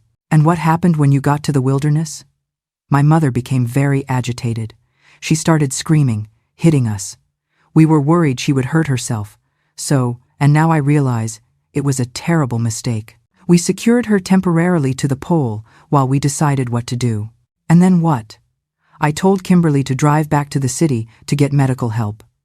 I planned to stay with my mother, but she convinced me it would be better if we both went, so we could explain the situation completely to the medical professionals. So we left planning to return in less than an hour with help. It was a masterful performance. Jason even had tears in his eyes when he described his supposed horror at discovering later that his mother was no longer in the place where they had left her. I felt devastated, he said, his voice cracking. I thought we had lost her, that something terrible had happened to her. And when the police arrested me, I couldn't believe what I was being accused of. Never would I want to hurt my mother. I love her. D.A. Richard stood up for cross-examination with an expression of cold determination. Mr. Miller, you say you love your mother. Is that correct? Yes, of course. And when was the last time you visited her? Before the day you took her to the wilderness. Jason hesitated. It had been some time. I was busy with work. How much time specifically? Maybe 3 or 4 months. 4 months without visiting your mother, whom you claim to love so much. Interesting.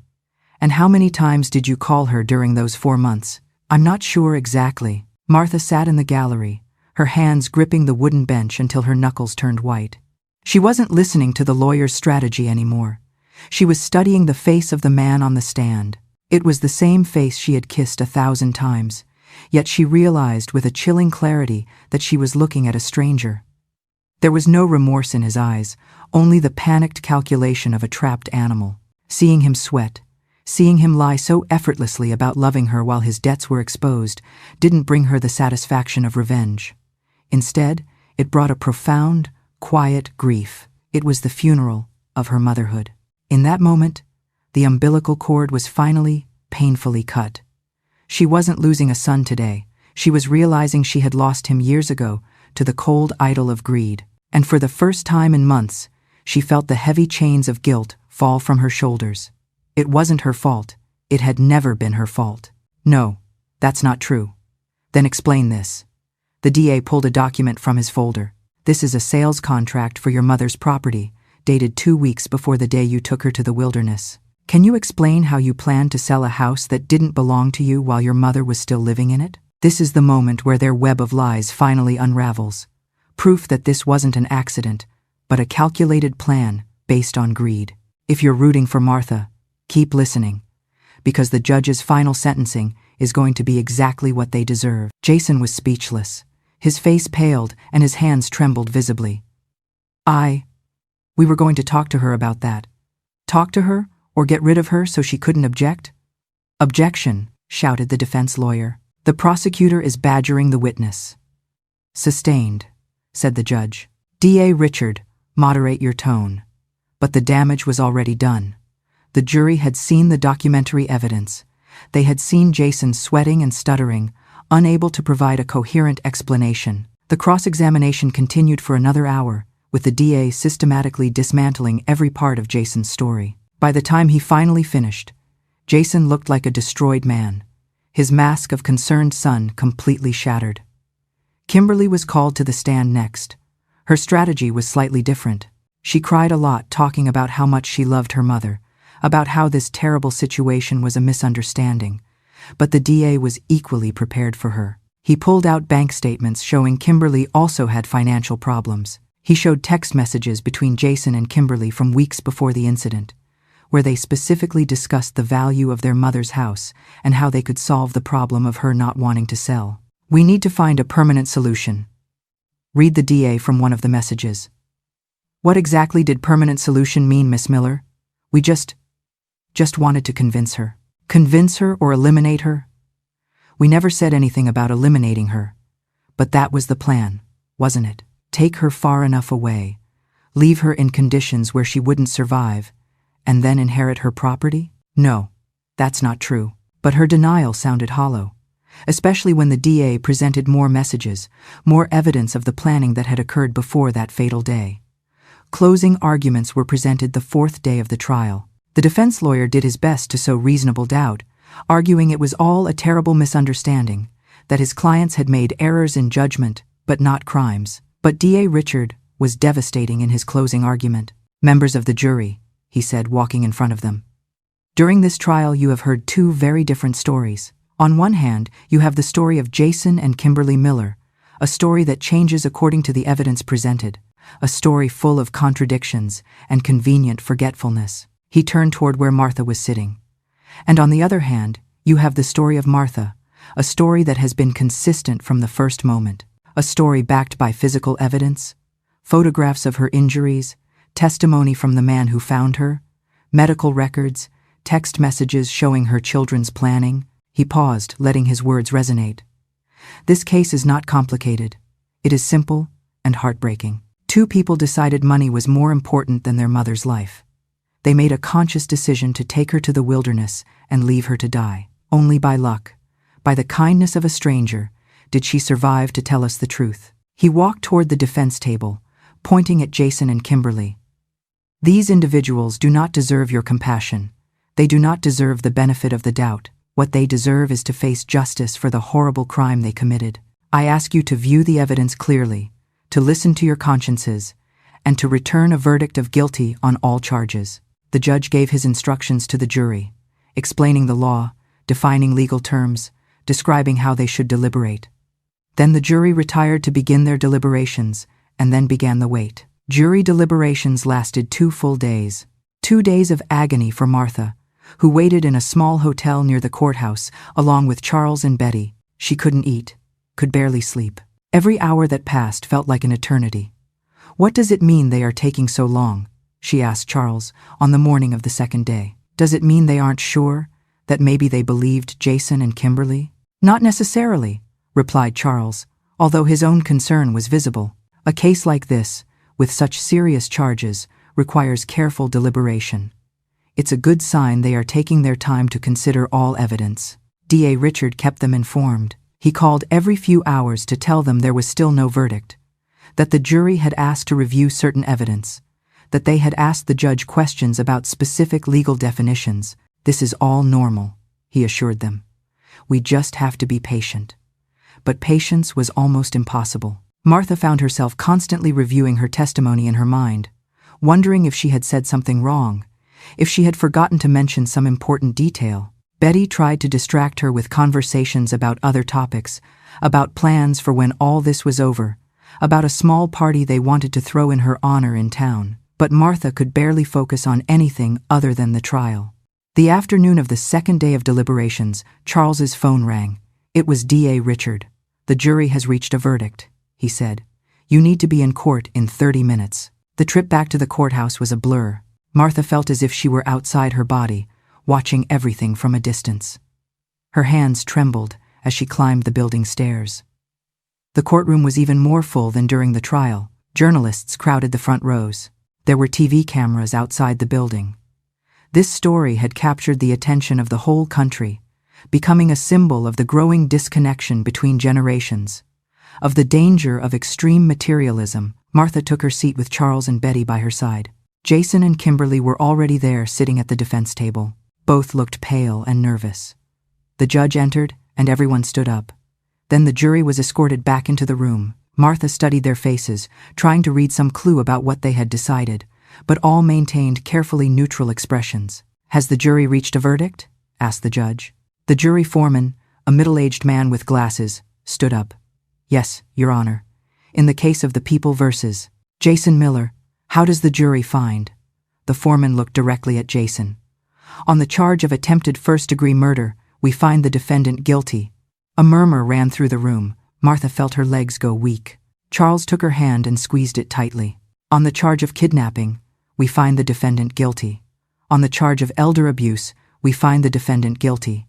The judge banged his gavel to silence the growing noise in the room. "And in the case of the People versus Kimberly Miller," the foreman turned his gaze toward Kimberly, who had tears rolling down her cheeks. "On the charge of attempted first-degree murder, we find the defendant guilty. On the charge of kidnapping, we find the defendant guilty. On the charge of elder abuse, we find the defendant guilty." Martha began to cry. They weren't tears of joy exactly, but a complex mix of relief, sadness, and an overwhelming sense of validation. The judicial system had worked. Truth had prevailed. Kimberly collapsed in her chair, sobbing uncontrollably. Jason had his head in his hands. Their lawyers seemed defeated, knowing this was a devastating blow. The judge set the sentencing date for 3 weeks later. Both defendants were remanded back into custody to await sentencing. While bailiffs led them out of the room, Kimberly turned to look at Martha once more. "Mom!" she shouted. "Mom, please, I'm sorry. Please, forgive us." But Martha turned her face away. She couldn't look at her, couldn't give her the comfort Kimberly sought. That bridge had been burned completely, reduced to ashes by the flames of betrayal. Outside the courthouse, journalists pounced on them. Cameras and microphones pushed toward Martha's face, while a crowd of voices shouted questions. "Missus, Martha, how do you feel about the verdict? Is there any chance you'll forgive your children? What message do you have for other families facing similar situations?" DA Richard and several police officers formed a protective barrier around Martha, guiding her toward Charles's car. But before getting into the vehicle, Martha stopped and turned toward the cameras.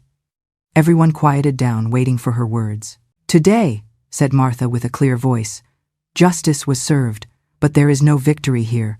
There is no joy, only sadness for what was lost, for what was destroyed. For any mother or father watching this, my message is simple. Love your children, but don't allow them to abuse that love. And to children, remember your parents won't be here forever. Don't waste the time you have with them. Don't let greed or selfishness destroy the most important bonds in life." With those words, she entered the car, and Charles drove back to the town that had become her new home. The 3 weeks until the sentencing hearing passed in a kind of emotional limbo. Martha knew she had won, that her children would face consequences for their actions, but she still didn't feel completely at peace. DA Richard called to inform her that both Jason and Kimberly wanted to talk to her before sentencing. Did they want to apologize, or so they claimed? "I don't have to accept, do I?" asked Martha. "Absolutely not. It is completely your decision." Martha thought about it for days. Betty and Charles told her they would support her regardless of what she decided. Finally, she made her decision. "I'm not going to see them," she said. "I have nothing to say to them, and I don't want to hear their empty apologies. They aren't my children anymore. They chose their path when they tied me to that pole." On sentencing day, the courtroom was again packed to the brim. The judge began the hearing asking if anyone wanted to make a victim impact statement before pronouncing the sentence. Martha stood up. She had carefully prepared what she wanted to say. She approached the podium in front of the judge, but turned to look directly at Jason and Kimberly. "You two," she began, her voice steady despite tears in her eyes. "You are the people I carried in my womb for 9 months. You are the babies I nursed, whom I cared for during nights when you were sick. You are the children I taught to walk, to talk, to be good people. Or at least I tried." She paused, gathering her emotions. "I don't know at what moment money became more important to you than love. I don't know when you decided my life had no value, but what I do know is the people you became are not the people I raised, not the children I knew." Her voice rose slightly. "You left me in the wilderness to die as if I were trash, as if 50 years of loving you, caring for you, sacrificing for you meant nothing. And what is most painful isn't what you did to me physically. It is knowing you were capable of that kind of cruelty, that you could look me in the eye and decide my death was the solution to your problems. Kimberly cried openly. Jason kept his head down, unable to look at her. I want you to understand something, continued Martha. I survived. I found people who showed me there is still goodness in the world, that there are still families who care for each other, not out of obligation, but out of genuine love. You lost a mother who would have loved you unconditionally until my last breath. But I gained a new family that values my life, my dignity, my humanity. She turned toward the judge. Your Honor, I ask you to impose the most severe sentence the law permits, not for revenge, but to send a clear message. The lives of the elderly have value. Mothers and fathers deserve respect and care, not to be discarded when they are no longer convenient. She returned to her seat, feeling as if a huge weight had been lifted from her shoulders. She had said everything she needed to say. The judge took a moment before speaking, looking at the documents in front of him and then at the defendants. Jason Miller, Kimberly Miller, stand up. Both stood up, wobbling slightly. In my 32 years as a judge, began the judge, I have seen many disturbing cases, but this is among the most despicable I have encountered. You didn't just try to kill your mother. You did it in the cruelest way possible, abandoning her to suffer before dying. His voice became harder. The trust a parent has in their children is sacred. You betrayed that trust in the most horrible way imaginable, and you did it for greed, for money. There was no threat to your lives. There was no reason except your own selfishness. He looked at his documents again. On the charge of attempted first-degree murder, I sentence each of you to 20 years in prison. On the charge of kidnapping, 5 additional years.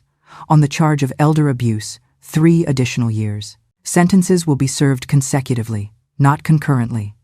That is a total of 28 years in prison for each of you. While 28 years is a heavy sentence, it brings a necessary sense of closure and safety that Martha has earned after such an ordeal. It's a powerful reminder that justice can prevail, even when the odds seem stacked against you. A murmur ran through the room. It was a severe sentence, but given the circumstances of the crime, completely justified.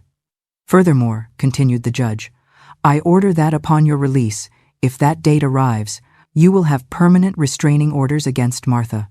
You may not approach her, contact her directly or indirectly for the rest of your lives. He banged his gavel. Court is adjourned. Martha felt as if she could finally breathe after holding her breath for months. 28 years. Her children would pass the next nearly 3 decades in prison. By the time they got out, she probably wouldn't be alive. It was a sad realization, but also liberating. It meant she could live the rest of her life without fear, without having to look over her shoulder, without worrying that Jason and Kimberly might try to finish what they had started. The media surrounded her again upon leaving the building, but this time Martha was prepared. She had asked the DA to prepare a brief statement. Today justice was done, she read from a sheet of paper. My hope is this case serves as a warning of the dangers of valuing material possessions above human relationships. I hope it inspires families to communicate better, to care for each other, to remember that money comes and goes, but time with our loved ones is irreplaceable. She finished with a more personal note. I want to thank everyone who supported me during this terrible period. Charles and Betty Mitchell, who took me in when I had nowhere to go, who showed me family is not just blood, but love and compassion. To the whole town that has embraced me as one of their own, and to everyone who sent letters, prayers, and words of encouragement, you have shown me that despite the evil I experienced, the world is full of much more goodness. On the way back to town, Martha looked out the car window, watching the landscape pass. It was early spring, now almost a year after that terrible day in the wilderness. The trees were blooming, filling the air with sweet scents. The world kept turning. Life went on as it always did.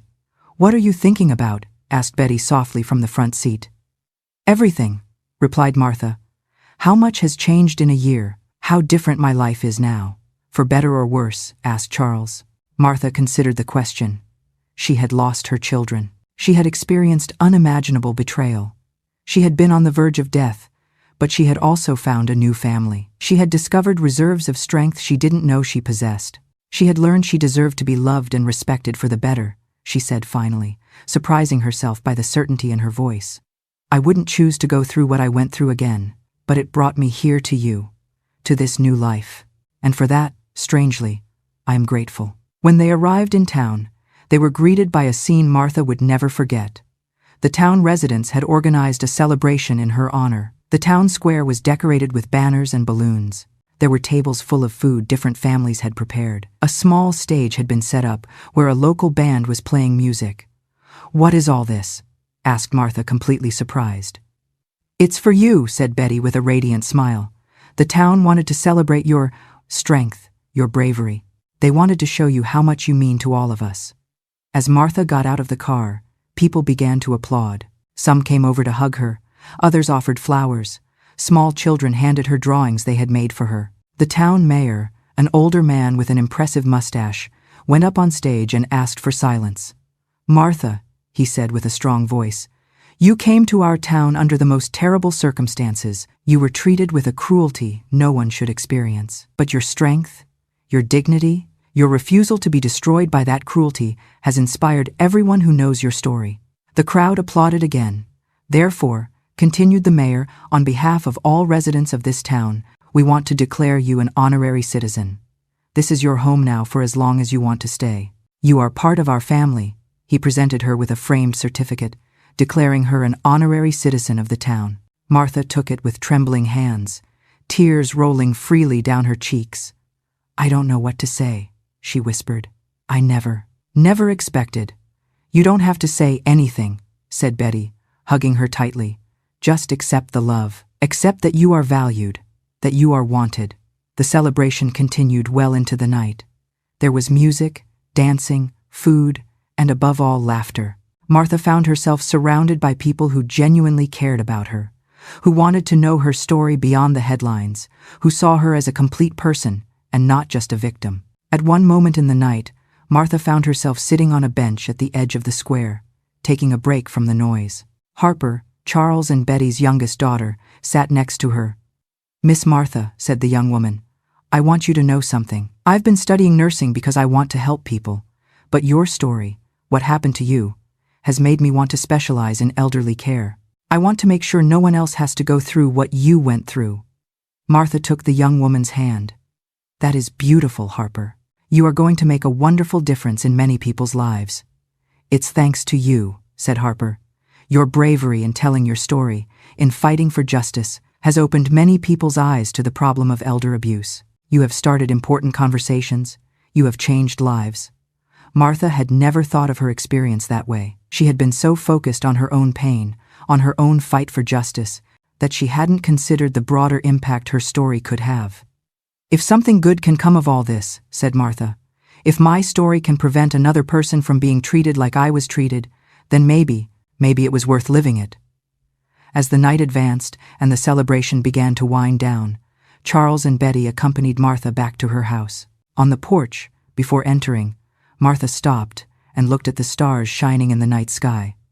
"You know," she said thoughtfully, "for a long time after the wilderness, I dreamed about that day constantly, nightmares where I relived every moment. But lately I've been dreaming about different things, about this town, about you, about a future not defined by what happened to me, but by what I choose to do with the time I have left."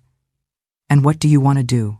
asked Betty softly. Martha smiled, a genuine smile that reached her eyes for the first time in a long while. "I want to live, really live.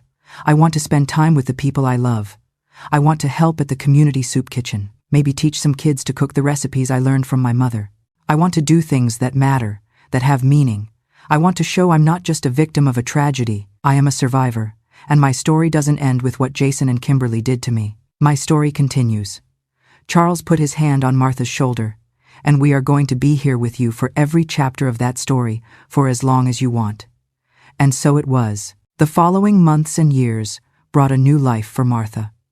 She became a beloved figure in the town, known for her kindness, wisdom, and willingness to help anyone who needed it. She began giving cooking classes at the community center, teaching young people the traditional recipes she had learned from her own mother. She became a volunteer at the soup kitchen, preparing meals for needy families. She participated in a program where seniors read stories to children at the elementary school, becoming an adopted grandmother to dozens of children who adored her stories. Her house in the city was finally sold, but this time by her decision, with the money going directly to her account. She used part of that money to buy a small house in town, not far from Charles and Betty. The rest she donated to establish a fund in the town to help elderly adults in vulnerable situations. "The money my children wanted so much," she said when announcing the donation, "will be used to protect other people from suffering what I suffered." That seems like poetic justice to me. 2 years after the trial, Martha received a letter. It was from Kimberly. From prison, her daughter wrote asking for forgiveness, explaining she had had a lot of time to think about what she had done, begging for a chance to redeem herself. Martha read the letter once and then put it in a drawer. She didn't answer it, not because she was cruel or resentful, but because she simply no longer had room in her heart for that relationship. She had built a new life, a new family, and looking back would only bring pain. Jason never wrote. Apparently, even in prison, he maintained his pride and denial. On her 81st birthday, 3 years after that terrible day in the wilderness, the town organized a big party for Martha. The square was decorated again, and it seemed the whole town attended. There were speeches about her impact on the community, about the lives she had touched, about the inspiration she represented. There was a huge cake, music, dancing, and more love than Martha had felt in her whole life.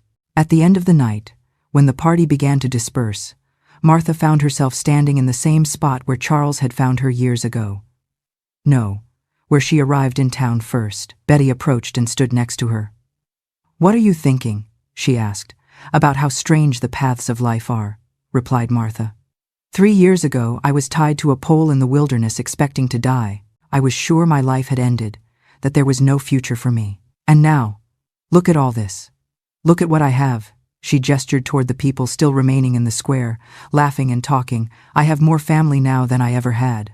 Not blood family, but heart family. And that I have learned is the one that really matters." "Do you ever think about them?" asked Betty softly. "About Jason and Kimberly sometimes," admitted Martha, "especially on important dates like today. I wonder if they remember my birthday. I wonder if they ever truly regret what they did, or if they only regret getting caught." She paused. "But it doesn't hurt like it used to hurt. Time doesn't heal all wounds, but it does make them more bearable. And I have filled my life with so much love, with so many positive things, that there isn't much room left for pain." Betty hugged her.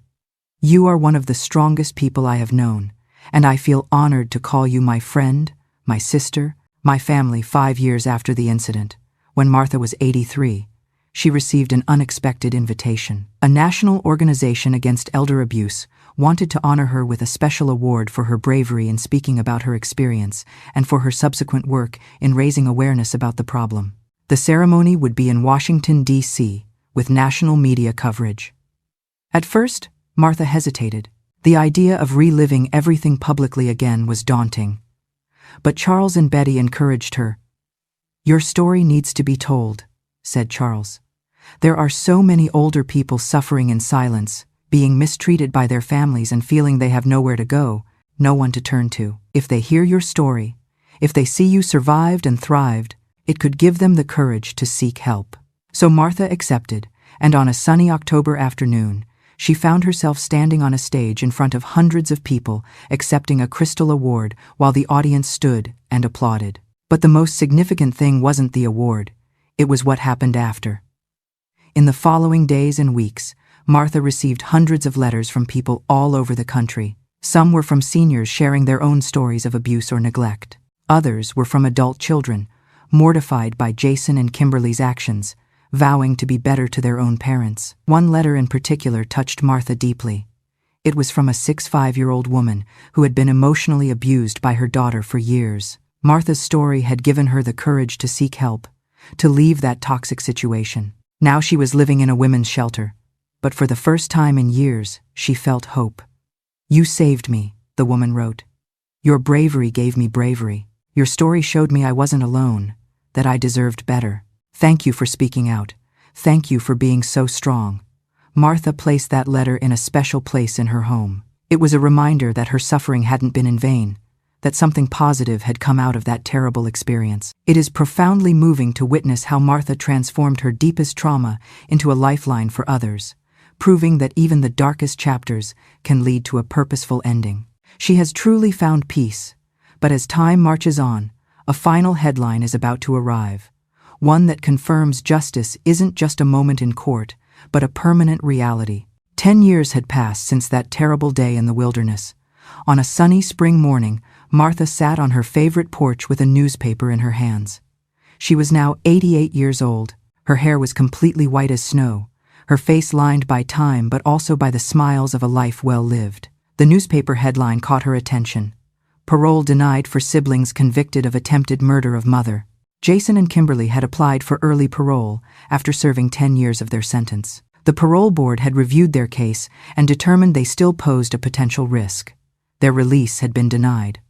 Martha read the article with a mix of emotions. She felt no joy at their continued imprisonment, but she felt no sadness either, only a distant acceptance that decisions have consequences. "Are you okay?" asked Betty, who, despite now being in her 72nd, remained a constant pillar of support. "Yes," replied Martha honestly. "I think so. They made their decisions. I made mine, and we both have to live with them." That afternoon, while Martha was baking cookies in her small kitchen, the doorbell rang. It was a messenger with a package. Inside was a book, a new publication on elder abuse that used her story extensively as a case study. There was also a note from the author thanking her for her bravery. Martha placed the book on the shelf next to her Bible and photographs of her chosen family. It was proof that her suffering had served a greater purpose. As the years continued to pass, Martha lived her life to the fullest. Each day was a gift. She eventually celebrated her 90th birthday, surrounded by dozens of people who loved her. Charles and Betty, now elderly themselves but still full of energy, organized a small but perfect celebration at their house. Charles and Betty's children were there, of course, but so were the students from her cooking classes, now adults with their own families. There were the children she had read stories to, now teenagers. There were neighbors, friends, community members whose lives she had touched in countless ways. As Martha looked around the room, her heart filled with an emotion so deep it threatened to overwhelm her. These people didn't share her blood. Many of them hadn't even met her before that fateful day in the wilderness. But they were her family in the truest and most meaningful sense of the word. "Happy?" asked Charles, appearing at her side with a cup of tea. "More than happy," replied Martha. "Blessed. Despite everything, despite the pain and betrayal, I am deeply blessed." That night, after everyone left, Martha sat on her porch, watching the stars as she liked to do. It was the same sky she had looked at that terrible night in the wilderness when she was tied to the pole waiting to die. But now, instead of fear and despair, she felt peace. She thought of Arthur, her late husband. He would probably be proud of her strength, heartbroken by his children's betrayal, but glad she had found happiness again. She thought of Jason and Kimberly, now serving their 12th year in prison. Had they changed? Had they learned? Martha didn't know and, frankly, didn't care that much anymore. They had made their choices. Now they had to live with the consequences. The wilderness had tried to destroy her. Jason and Kimberly had tried to erase her from existence. But she had survived. More than that, she had thrived. Sitting on her porch under the vast canopy of stars, Martha closed her eyes and took a deep, steady breath. She thought about the old Martha, the woman who had defined her worth solely by the children she raised, the woman who had begged for scraps of affection. That woman had died on the roadside pole, scorched by the sun. In her place sat a woman forged in fire, a woman who had learned that family isn't determined by blood, but by behavior. She looked at the lights of the town below, knowing that tomorrow she would feed the hungry and comfort the lonely. Her biological children had tried to empty her life, but God had used their cruelty to expand her heart in ways she never imagined. She wasn't just a survivor, she was a vessel of grace. With a smile that reached her soul, Martha whispered into the night, "You meant it for evil, but it was used for good." And in that silence, she finally found the peace that no one could ever take away. Martha, the woman her own children had abandoned to die, the woman saved by the kindness of a stranger, the woman who had rebuilt her life from the ashes of betrayal, went to sleep with a smile on her face and peace in her heart. Martha once shared a sentiment that touched millions of hearts. "I lost 2 children, but I found an entire family." Today's story comes to a close, but it reveals a timeless truth. True family isn't defined just by DNA, but by how we show up for each other in times of need. Those ungrateful children chose greed and earned themselves a prison cell. Martha chose to forgive herself and found true, fulfilling happiness. Life always offers us choices. Let's choose love over hate and generosity over calculation. If this story touched your heart, please give us a like and share it with someone who needs to hear it. Thank you for joining Martha on her journey to justice. Wishing you and your family peace and blessings. See you in the next video.